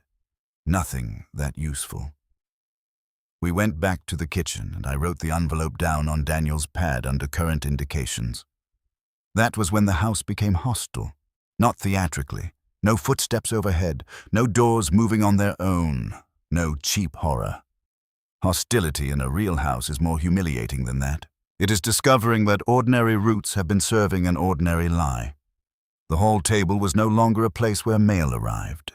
It was a place where mail could be intercepted. The den was no longer a practical room. It was a room where the family version of reality could be printed, labeled, and made ready for outside eyes. The pantry baskets of pill organizers and pharmacy notes stopped looking like care and started looking like command. Every surface seemed to ask the same question. How long did you think efficiency was neutral? Emily left at 5 because she had a husband to talk to and children to collect, and because staying longer would have turned us both into worse versions of ourselves. At the back door, she touched my sleeve. "Don't talk to Laura alone tonight if you can avoid it." "I'm not planning to. That's not what I asked." I looked at her. "Why?" "She gets calmer when other people get upset. It's like..." Emily searched for the shape of it. "It's like she gets more reasonable the more unreasonable everybody else feels." I thought of Laura, in the kitchen, saying old forms in that gentle trimming tone. June fixated. June worried. June kept copies she didn't understand. "I won't talk to her tonight," I said. "Promise. I promise." After she left, I made myself do one practical thing before allowing panic back in. I took the remaining envelopes from the closet and numbered them in pencil at the top right corner according to the dates June had already marked, oldest to newest. Then I put them in order on the table and photographed each with my phone. Not because I am modern by inclination, because strategy had begun, and strategy meant the family no longer got the benefit of unrecorded confusion. At 6:30, I called Michael. He answered on the 7th ring, sounding breathless and cheerful in the way of a man interrupted while trying to remember what he was doing. "Uncle Harold, Mike. It's Harold. I know your voice. I'm glad somebody does." He laughed. That alone nearly undid me. There was nothing diminished in the laugh. Shaky, yes, a little eager, but his. "You all right?" he asked. "I could ask you the same." "I'm upright." The borrowed phrase sat between us, and then he laughed again, quieter this time. "Emily say that no?" "I did." She approved. We talked for 2 minutes about nothing. Weather, work, his landlord's dog. I had not realized until then how long it had been since I'd had a conversation with Michael that was not either entering or leaving a family event with somebody else hovering close enough to manage the temperature. Then I said, as casually as I could, "You still getting your insurance mail at my house?" Silence. Not long, but enough. "Sometimes," he said. "Why, I don't know if I still am." "I got one today." Another pause. I could hear television in the background, then a click as he muted it. "That's weird," he said. "Is it?" He exhaled through his nose. Laura said keeping some things routed through you and Aunt June for a while was simpler. Back when everything got messy, when was that supposed to stop? I thought it did. He sounded ashamed now, which made me hate everybody in the story, and myself most of all. I don't always keep up with the forms, Uncle Harold. No, I said. You shouldn't have to keep up with all of them alone. Laura was helping. There it was again. Not a thought, a learned line. Mike, I said carefully, when people ask you questions at appointments, do you feel like you get enough time to answer them yourself? He made a small sound I could not place. That's a strange question. Answer it anyway. A longer silence. Then softly, depends who's there. I closed my eyes. Do you want me to come by tomorrow? I asked. For what? To talk. He hesitated. You mean with Laura? No. I mean with you. Something changed in his breathing. Not fear exactly. Exposure. A man stepping into weather he had not planned on. She'll get mad, he said. The sentence was so naked I had to grip the edge of the counter. Why? Because she says when things get half explained, I spin out and make extra trouble. That was the point of no return, though I did not fully honor it yet.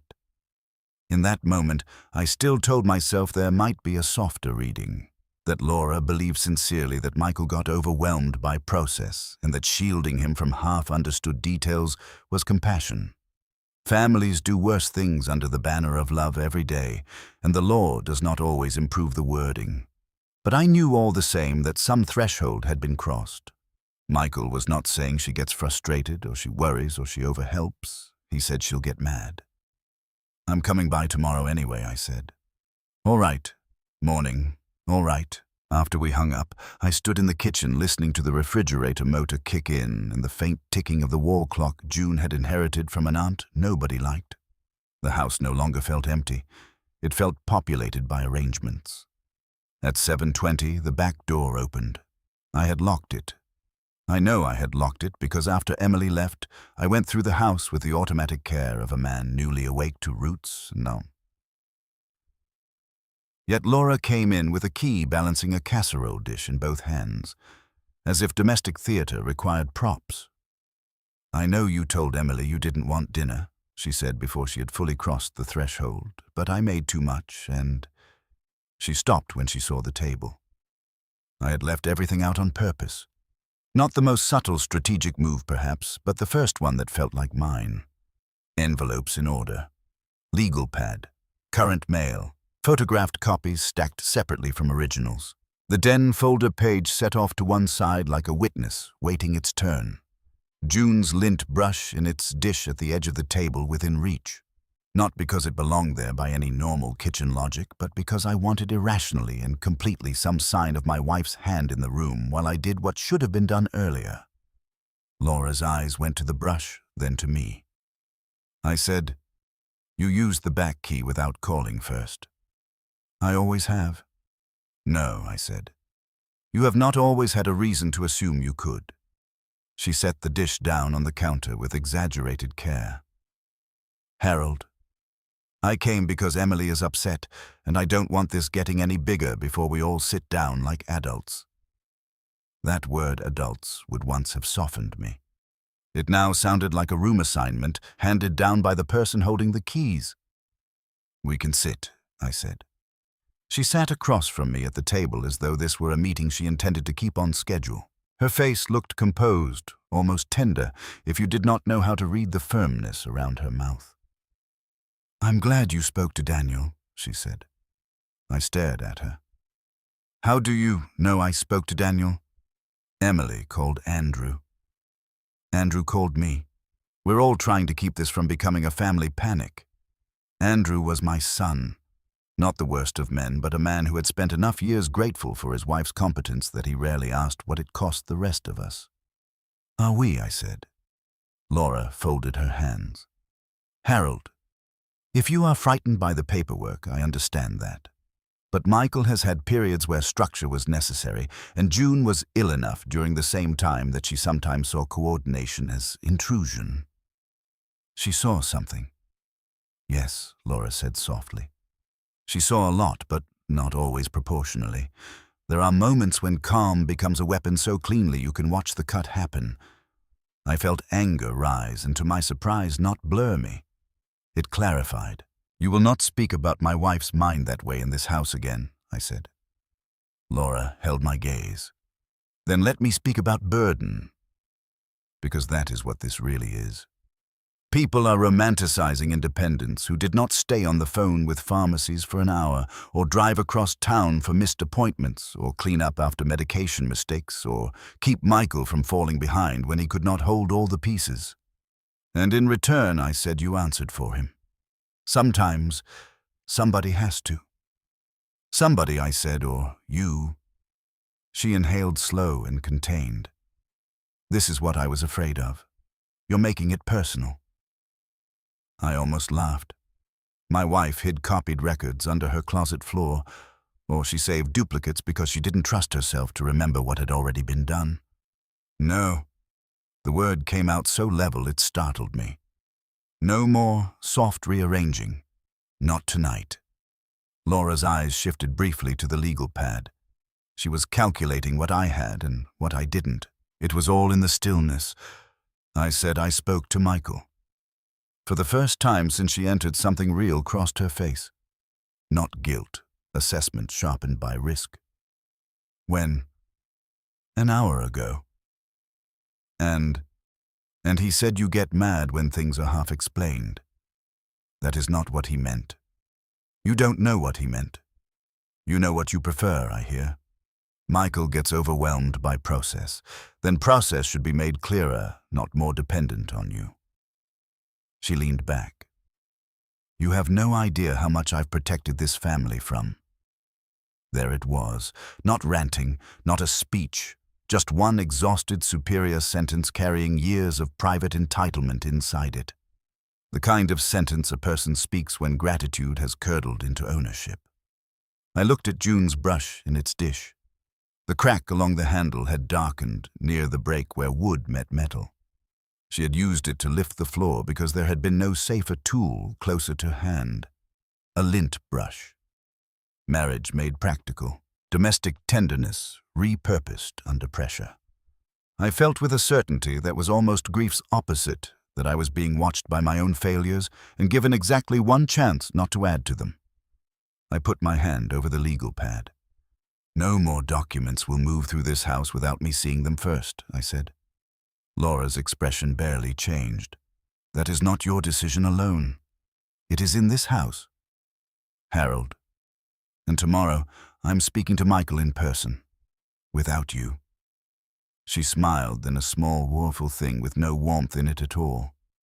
You think that helps him? I think it lets him answer. That sounds noble, right up until he spirals and misses 3 things he cannot afford to miss. Then we help him keep 3 things I said. We do not keep his life. The smile disappeared. For a second, the room was so quiet I could hear the old hall clock and the faint scrape of tree branches against the siding outside. Laura lowered her voice, which made it more frightening. You are not equipped for this. I had expected anger, defensiveness, tears maybe if she proved more theatrical than I thought. What I had not expected was the naked contempt beneath the sentence. Not loud. Not even cruel in the ordinary sense, just certain. A woman informing an old man that he had mistaken sentiment for competence and should now step aside while she handled the world. Maybe she was right in one sense.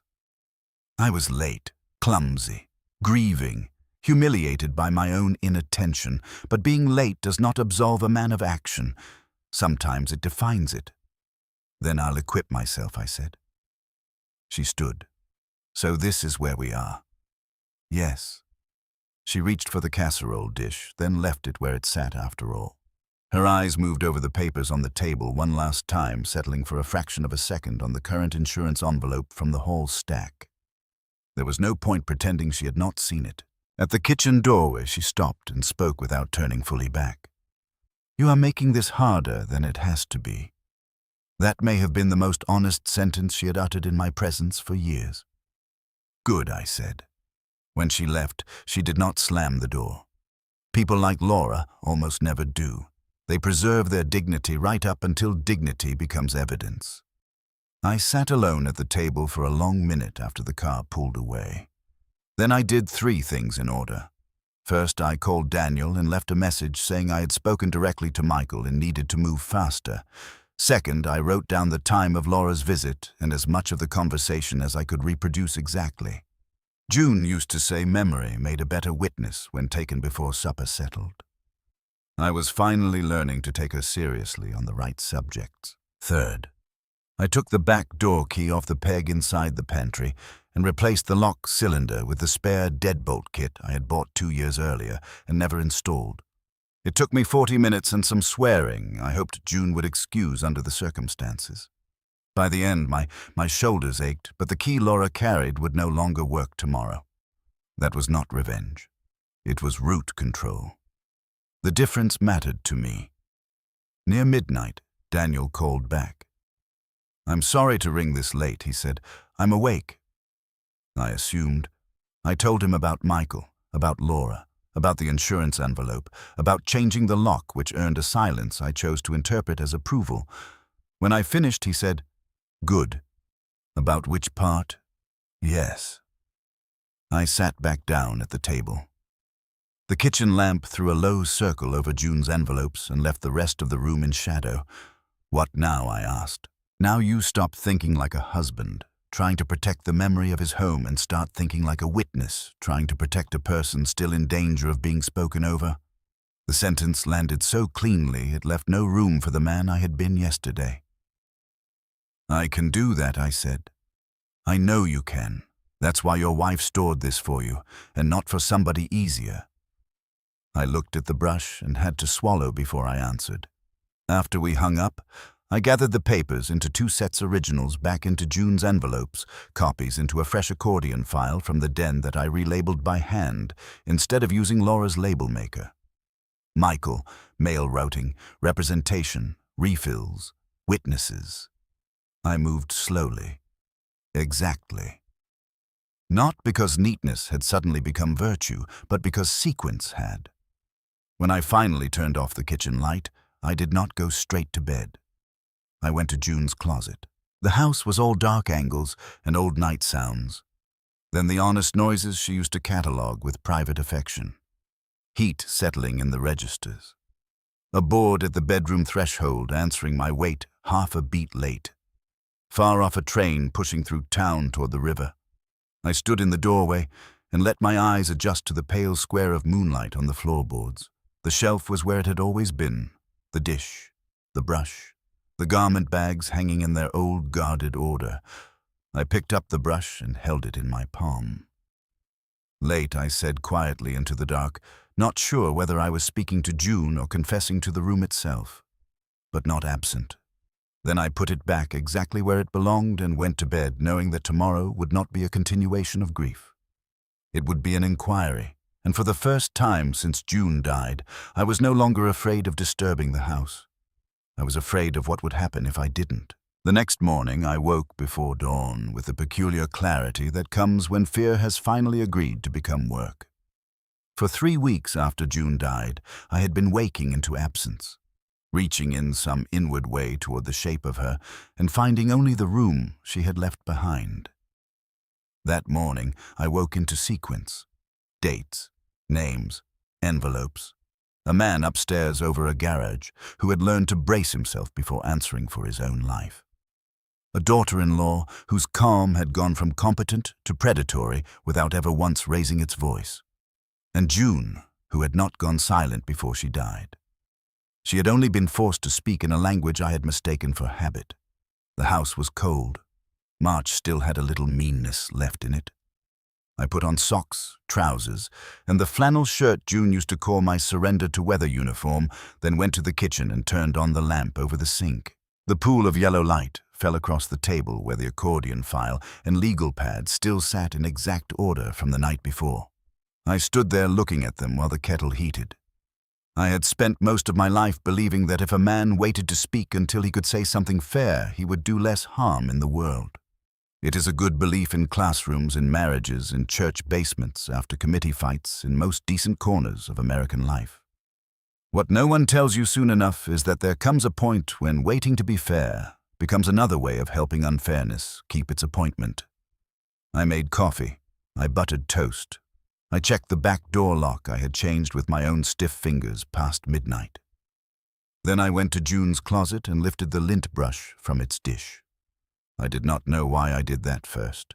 Some part of me wanted to carry into the day, not just the memory of her, which could still soften into sentiment if I let it, but the fact of what she had done.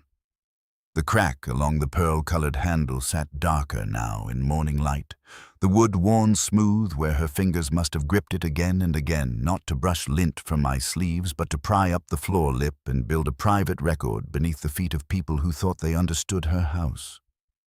I put the brush in my jacket pocket and went to see Michael.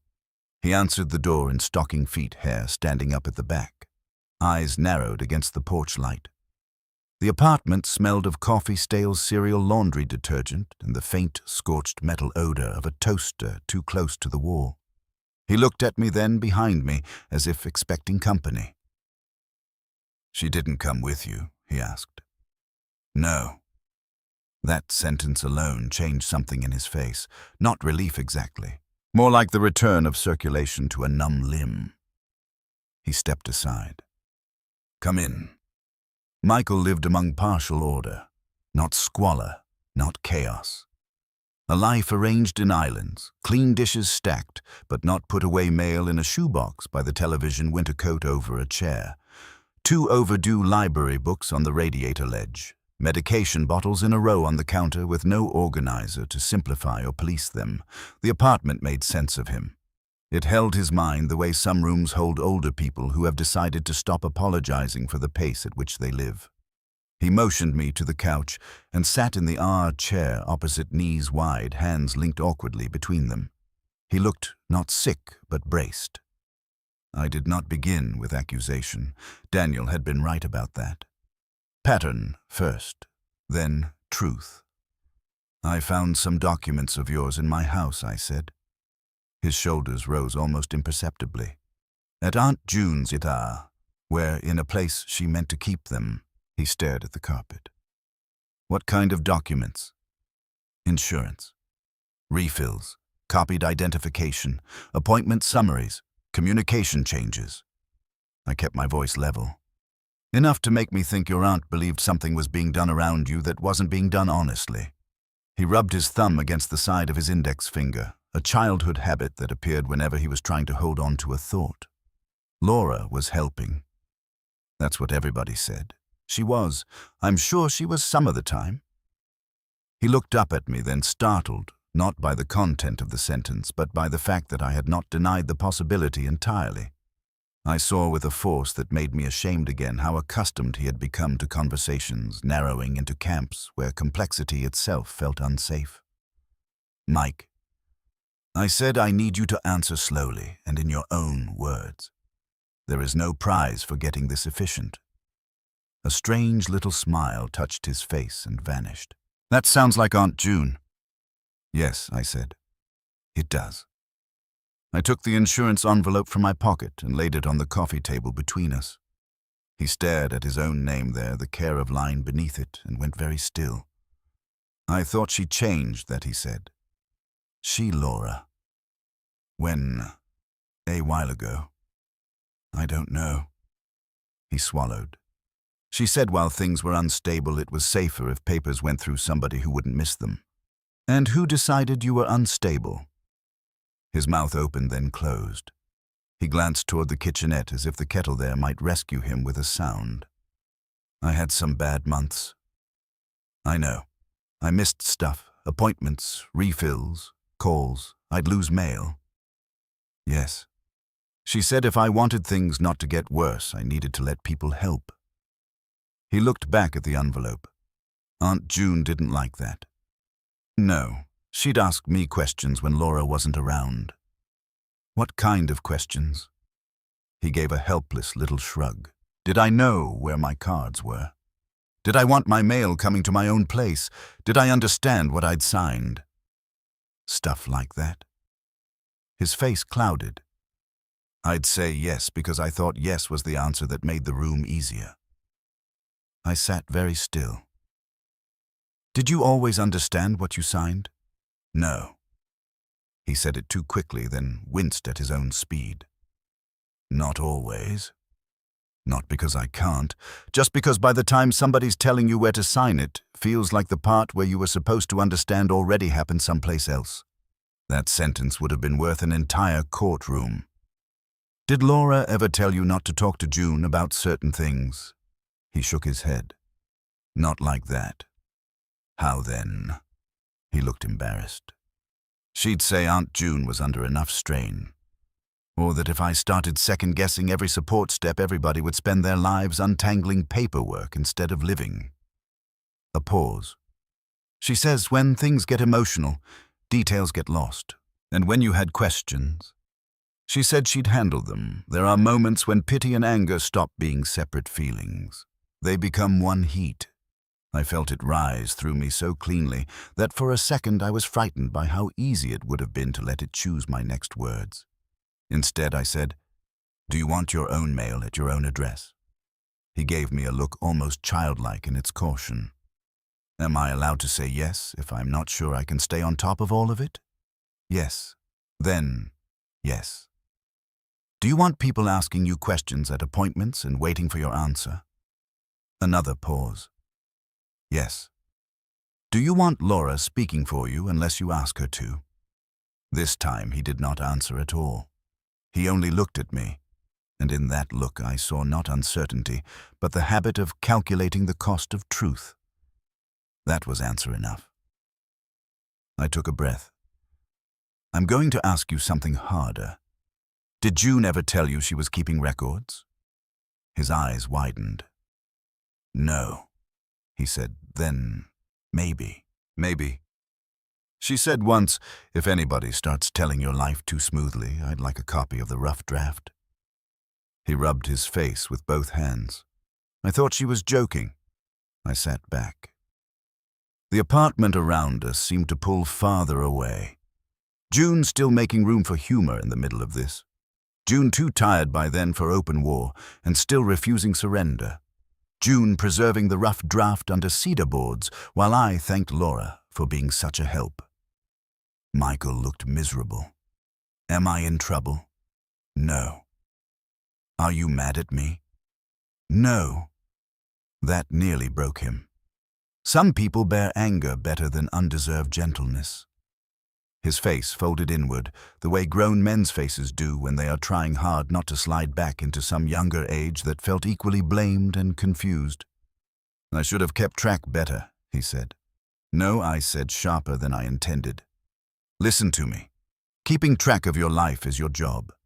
Making that impossible while calling it help is not your fault. He stared at me as if no one had ever put those two halves in the same sentence before. I left with 3 things: a written statement Daniel had suggested I get if Michael was willing, signed in his own halting but readable hand, permission to speak to his pharmacy and clinic directly, and a certainty I could no longer dull by invoking family stress. By noon, I was back at Daniel's office. He read Michael's statement, then nodded once very slightly. This helps, he said. It should damn her. It should clarify the mechanism, he said. Damnation is for after. He had already made calls. That was one of Daniel's gifts. He could move at the speed of urgency without seeming rushed. Marlene Shaw from the bank had agreed to document the revision chain she was permitted to disclose. An elder services caseworker from the county, a woman named Teresa Boyd, could meet that afternoon if we believed a vulnerable adult was being administratively overrun by a family contact. And Evelyn Mercer, the home health scheduler. June had once argued with over mailing copies of revised visit notes, had returned Daniel's message, and said she was willing to talk. Today I asked. Today, he said. The rest of the day unfolded with the hard, plain velocity truth gets, once it has enough traction to move. Teresa Boyd met us in a conference room at County Services that smelled faintly of copier toner and old coffee. She was a compact woman in her 50s with a tired face that had not lost its capacity for offense. I told the story in order, not the full marriage, not all the grief, not every shame-laden memory that now seemed relevant, just the sequence. Marlene's word, the closet compartment, June's dates, Laura's role, Michael's statement, the current insurance mail routed to my address, the refill contact number. Teresa did not interrupt until I finished. "Do you have reason to believe, Mr. Hanley is incapable of answering questions about his own care today?" she asked. "No." "Do you have reason to believe others around him have encouraged institutions to behave as if he is?" "Yes." She nodded, made notes, and asked to see the documents. As she read, a change came over the room. Not drama, not theater. Just the shift that happens when private dread enters professional language and finds a recognized shape waiting for it. "Family contact substitution," she murmured at one point. Later, representative normalization. Then, after a longer pause, over the refill authorizations and communication updates. This is exactly how autonomy gets trimmed in respectable households. I had not realized until that moment how badly I needed somebody from outside the family to call the thing by its proper moral size. "Can it be stopped?" I asked. "It can be reviewed," she said. Then corrected. "If the person involved has capacity and there is no lawful guardianship or conservatorship in effect. Institutions need to hear from him, not from the family's most efficient narrator." Efficient narrator. June would have appreciated that. By 3 o'clock, Daniel and I were in a back office at the Home Health Agency with Evelyn Mercer, who wore a quilted vest and folded and unfolded her reading glasses as if she were trying not to use them as a weapon. She remembered June immediately. "Your wife was never rude," she said, "but she had a way of asking a question that made you wish you'd answered it properly the first time." "Yes," I said. "She did." Evelyn glanced at the copied visit revisions. "I remember this stretch. Your daughter-in-law was around a lot." She was. She liked to stay ahead of every answer. Evelyn looked at me steadily. "Your wife did not care for that." "No. There was one morning, couldn't tell you the exact date without a chart, but around the same time as this revision here, June asked if copies of visit changes could be mailed directly to her. Not to the family contact line. To her. She didn't say why. She didn't have to." Evelyn shifted her glasses in her hands. "Then your daughter-in-law came in from the hall with coffee, and your wife backed off like she'd said nothing. I heard myself ask, backed off because she was tired." Evelyn's expression did not soften. Backed off because she had just realized saying it plainly in front of the wrong person would cost her more than it gained. That was the sentence that finally restored June to herself for me. Not because I had reduced her in some large, vulgar way while she lived. I had loved her, respected her, relied on her judgment in 100 matters, from children to taxes to the moral quality of neighbors. But in the years illness narrowed her body and sharpened her methods. I had made the soft domestic mistake husbands make all over this country without ever naming it. I had translated some of her warning back into temperament. Her exactness, her standards, her irritation with being handled. I had mistaken a besieged woman's strategy for one more version of herself I thought I already understood. By the time Daniel drove me home, I did not feel triumphant. I felt corrected. Andrew was waiting in my driveway. He stood beside Laura's car with his hands in his coat pockets, looking like a man who had slept badly, and then insisted to himself sleep was not the issue. My son had my height and June's eyes, which was a hard inheritance to watch fail him in moments like that. "Dad," he said as I got out, "you could have called." "I did. You didn't answer." "I was working." "That's not how Laura describes this." "No," I said. "It wouldn't be." He looked past me toward the house. "She says you changed the back door lock." "I did. You can't just—" "Yes," I said. "I can." He stopped. It had been a long time since I had interrupted him as if I expected obedience instead of negotiation. Laura got out of her car, then closing the door with her usual controlled care.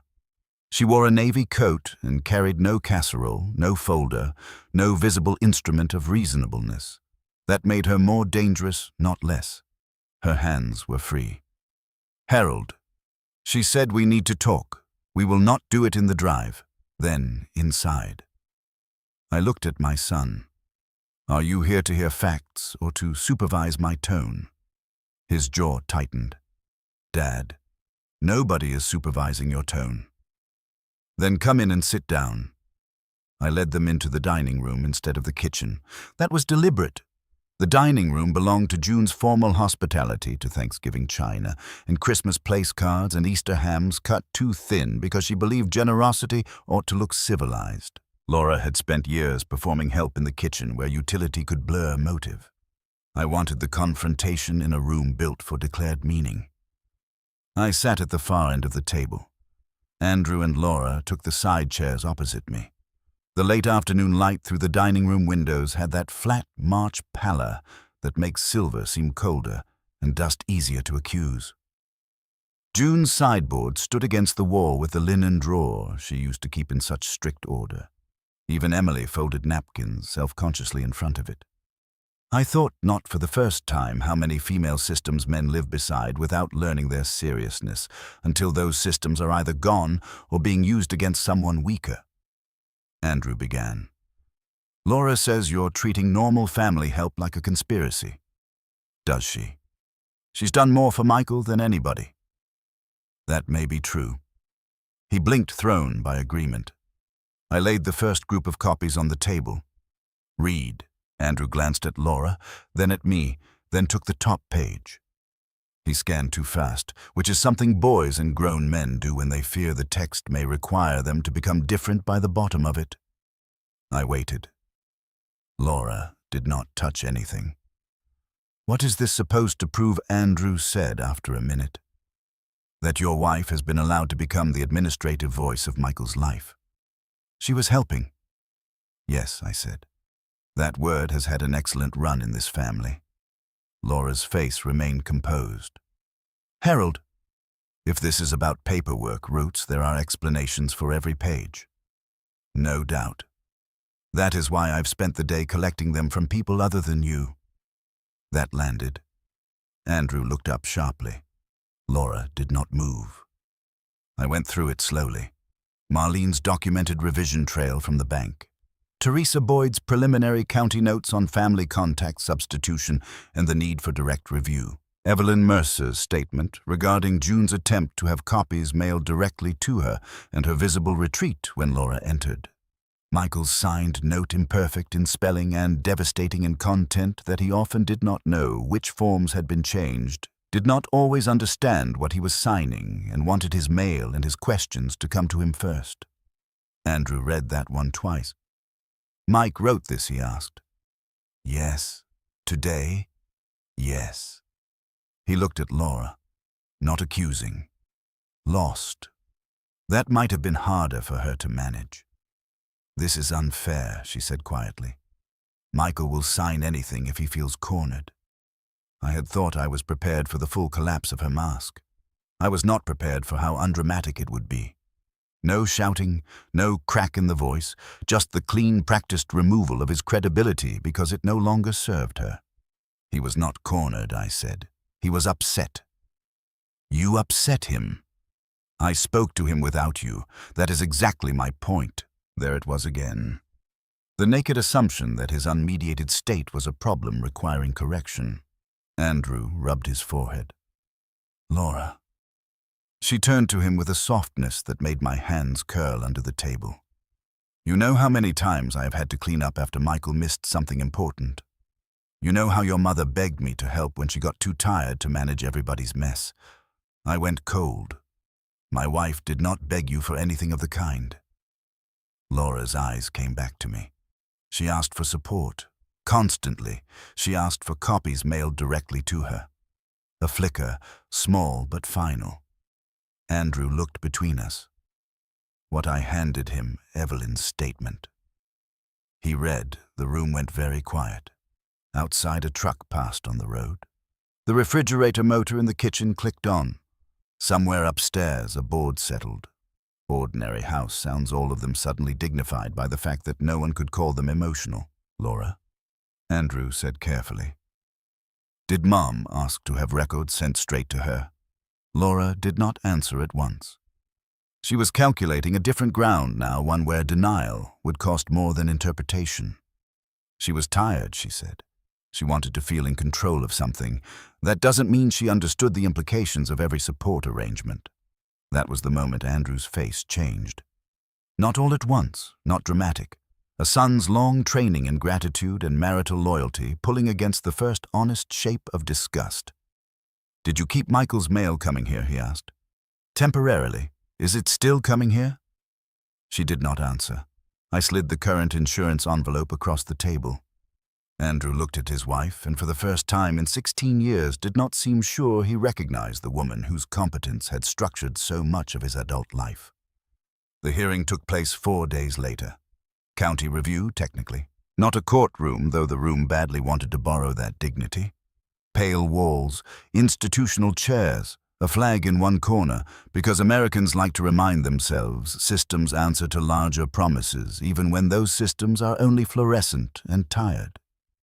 Teresa Boyd presided with another county official there to document. Daniel sat beside me. Michael was present, hands linked tight but head up. Andrew came alone. Laura arrived with a leather folder and the expression of a woman who still believed order might save her if she could arrange it quickly enough. I wore the navy sport coat June trusted for paperwork.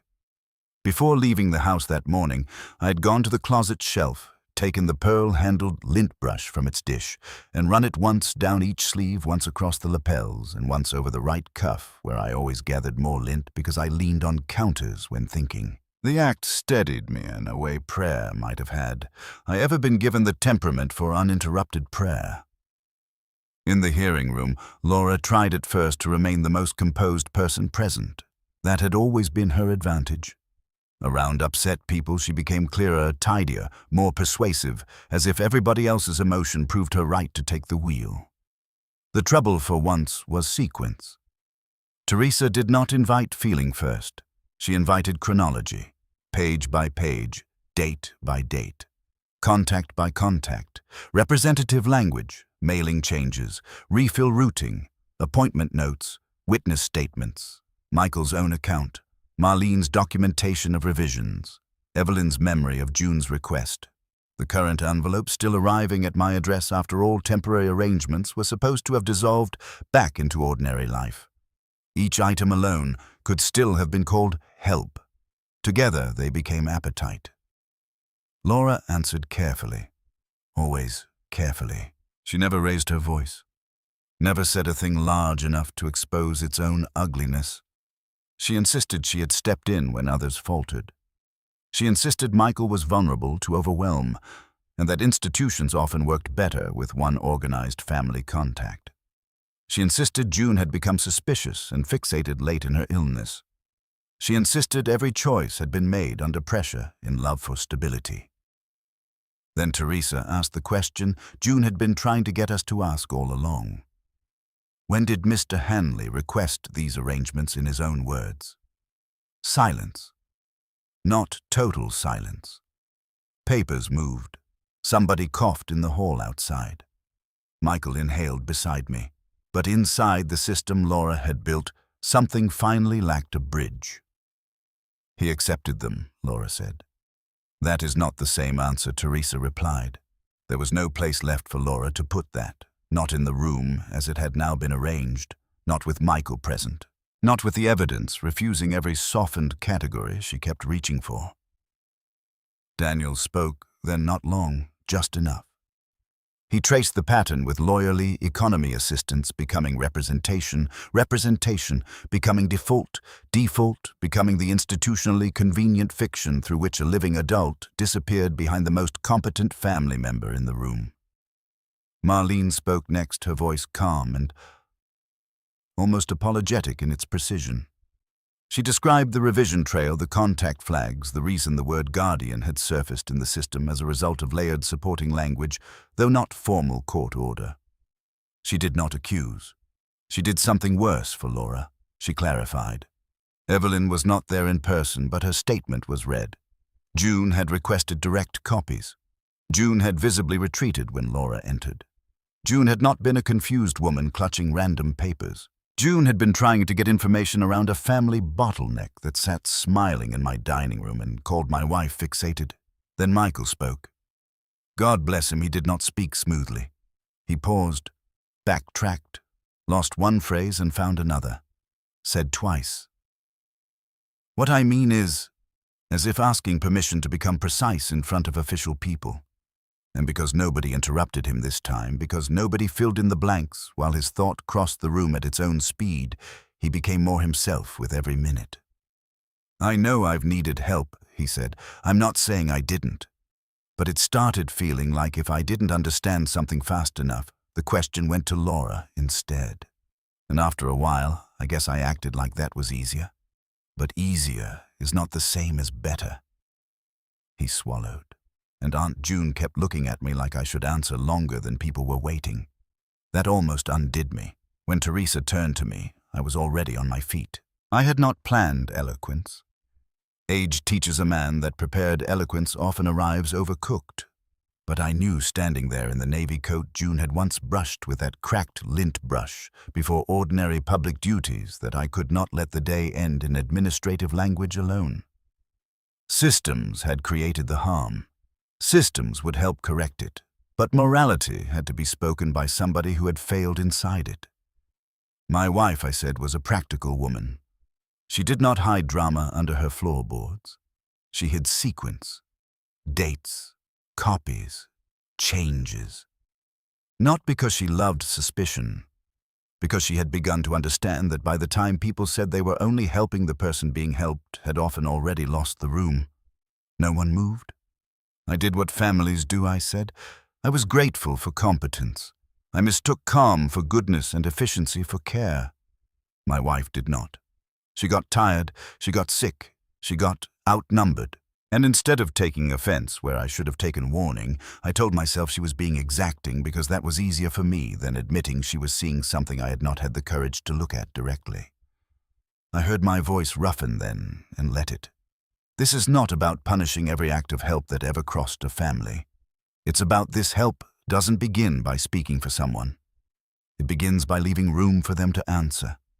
And when a family gets so used to one person answering cleanly that everyone else starts sounding inconvenient, you have built something wrong.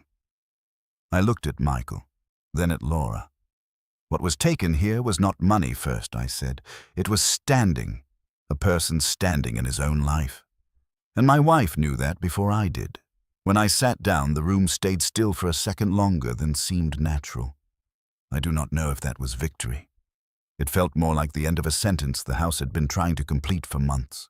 The ruling, if one can call county language a ruling, was less cinematic than justice in stories and more satisfying for that very reason. Laura's contact status was suspended pending institutional correction. Communication routes were ordered reviewed and reassigned to Michael directly, unless he chose otherwise in writing. County follow-up was set to ensure he understood every standing authorization and retained the right to revoke any he had not knowingly intended. Teresa recommended a supported decision framework rather than representative default.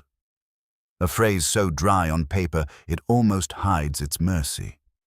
The clinic and pharmacy were notified. The bank designation trail was corrected. Nothing dramatic collapsed. Which is to say, the real collapse happened where it mattered in the presumption that Laura's voice would continue to be accepted as the cleanest version of his. Outside the building, Andrew caught up with me at the curb. He looked older than he had a week earlier. Not nobler, just older.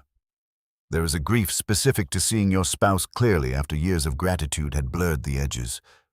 Dad, he said. I waited. I didn't know. I know. He looked down at his hands. That doesn't let me off very much. No, I said, it doesn't. He gave one short nod, accepting that as a son, perhaps only a father can make him accept it. Then he said, I keep hearing her say it all like management, like she was just making things easier. She was, I said, for herself. His mouth tightened. I don't know what happens next. Yes, I said. You do. You just don't know what version of you survives it. He flinched, not because it was cruel, but because it was true.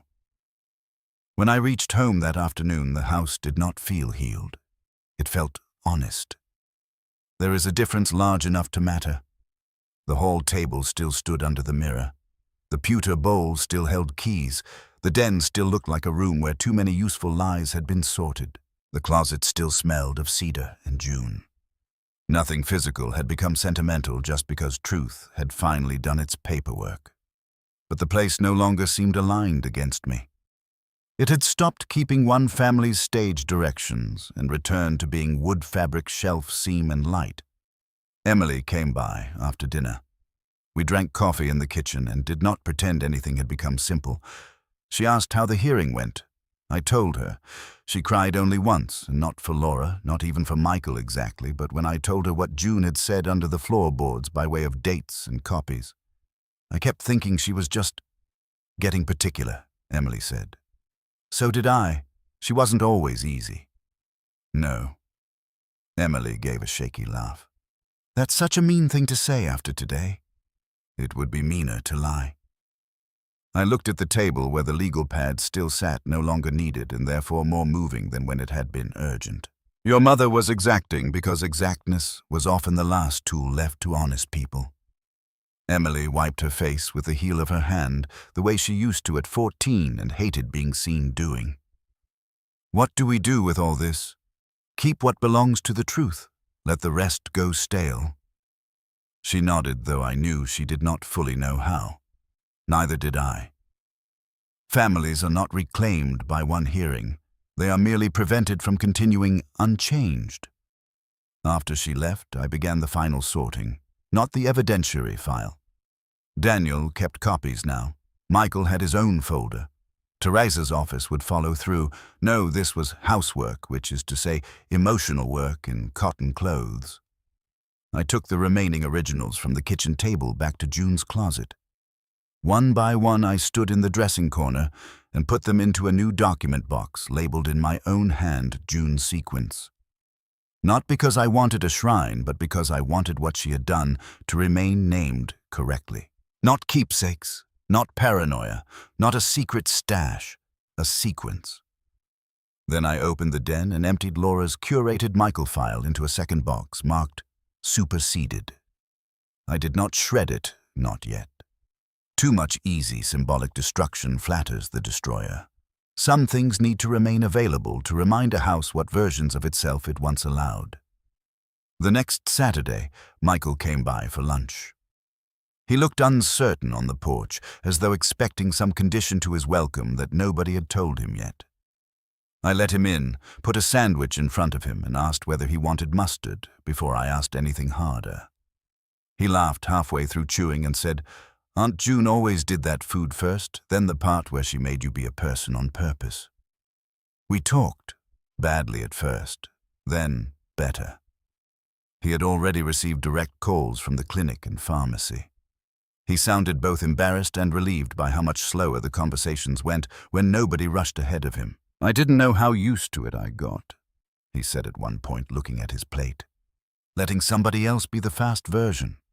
I thought then of June at the sink saying blessings ought to leave people more visible than they found them. I wished with a physical ache that I could tell her she had won, though not quickly and not without cost. Weeks passed, not many. Enough. The azalea put out buds. The south side of the house still needed paint. Andrew called twice and came by once alone. He stood in the dining room longer than necessary and asked if I thought Laura had ever loved any of us, or only the role she held. I told him the most dangerous answer was probably both. That did not comfort him. Good. Teresa wrote to confirm the review was complete and the standing communications were corrected. Michael showed me with solemn pride a small binder he had made with tabs Daniel suggested mail. Medical, work, bills.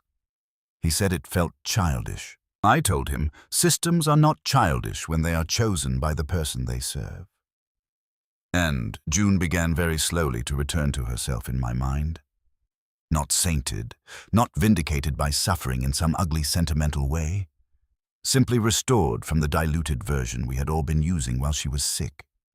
She had not become difficult because illness narrowed her. She had become more exact because exactness was the only form of resistance left to her that the house would hold. One Sunday afternoon, nearly a month after the hearing, I went into the bedroom with my jacket over one arm. No reason worth reporting. Habit, perhaps. The weather was cool enough for wool again, and there was a church music program at dusk I had half promised Emily I might attend. The room held late light in long gold rectangles across the floor, the kind June used to call forgiving light because it made old wood look deeper instead of merely worn. I opened the closet. Her dresses hung where they had always hung. The shelf stood clean. The document box rested at the far end, closed, labeled honest. The little dish sat by the trim in its pale crescent on the paint. And their bristles-down handle turned slightly toward the room as if just set there by a hand, not quite gone from it, lay the pearl-handled lint brush. I stood looking at it a long while. Then I took off my jacket, put it on, and in shirt sleeves lifted the brush from the dish. The handle went warm in my hand almost at once. I brushed the left sleeve first because June had always started there, then the right, then the lapels, then the shoulder seam where she said dust gathered on men who thought too much and moved too little. The motions came back through me not as imitation but as continuation. I was not borrowing her care. I was understanding finally that care had always contained attention, and attention had always asked more of me than reverence. When I finished, I looked down at the jacket and smiled once against my will at the absurd intimacy of lint. Then I set the brush back in its dish. Nothing hid beside it now. No packets, no copies, no floorboard waiting under its innocent seam, just the small tool itself resting where it belonged in late afternoon light on a shelf that had earned its emptiness. The house around me was quiet. Not the quiet of ignorance, not the quiet of performance after guests have gone. A warmer thing, honest settling wood, the far hum of the refrigerator, a bird striking once at the gutter outside and flying on. Down the hall the table still held keys and mail, but mail arrived there now before anybody interpreted it. In the den, the drawers remained, though they had lost their authority. In the kitchen, 2 cups sat drying upside down by the sink because Michael had left one there after lunch, and I had found I liked the evidence of another person answering for himself in my house. I stood in the dressing corner with one hand resting lightly on the closet frame and understood with a peace sad enough to be real that June had not been asking me to preserve her. She had been asking me to pay attention. And because I had done it late, and because late was not the same as never, the room no longer felt like a place where I had failed her only. It felt at last like a place where I had finally learned how to follow.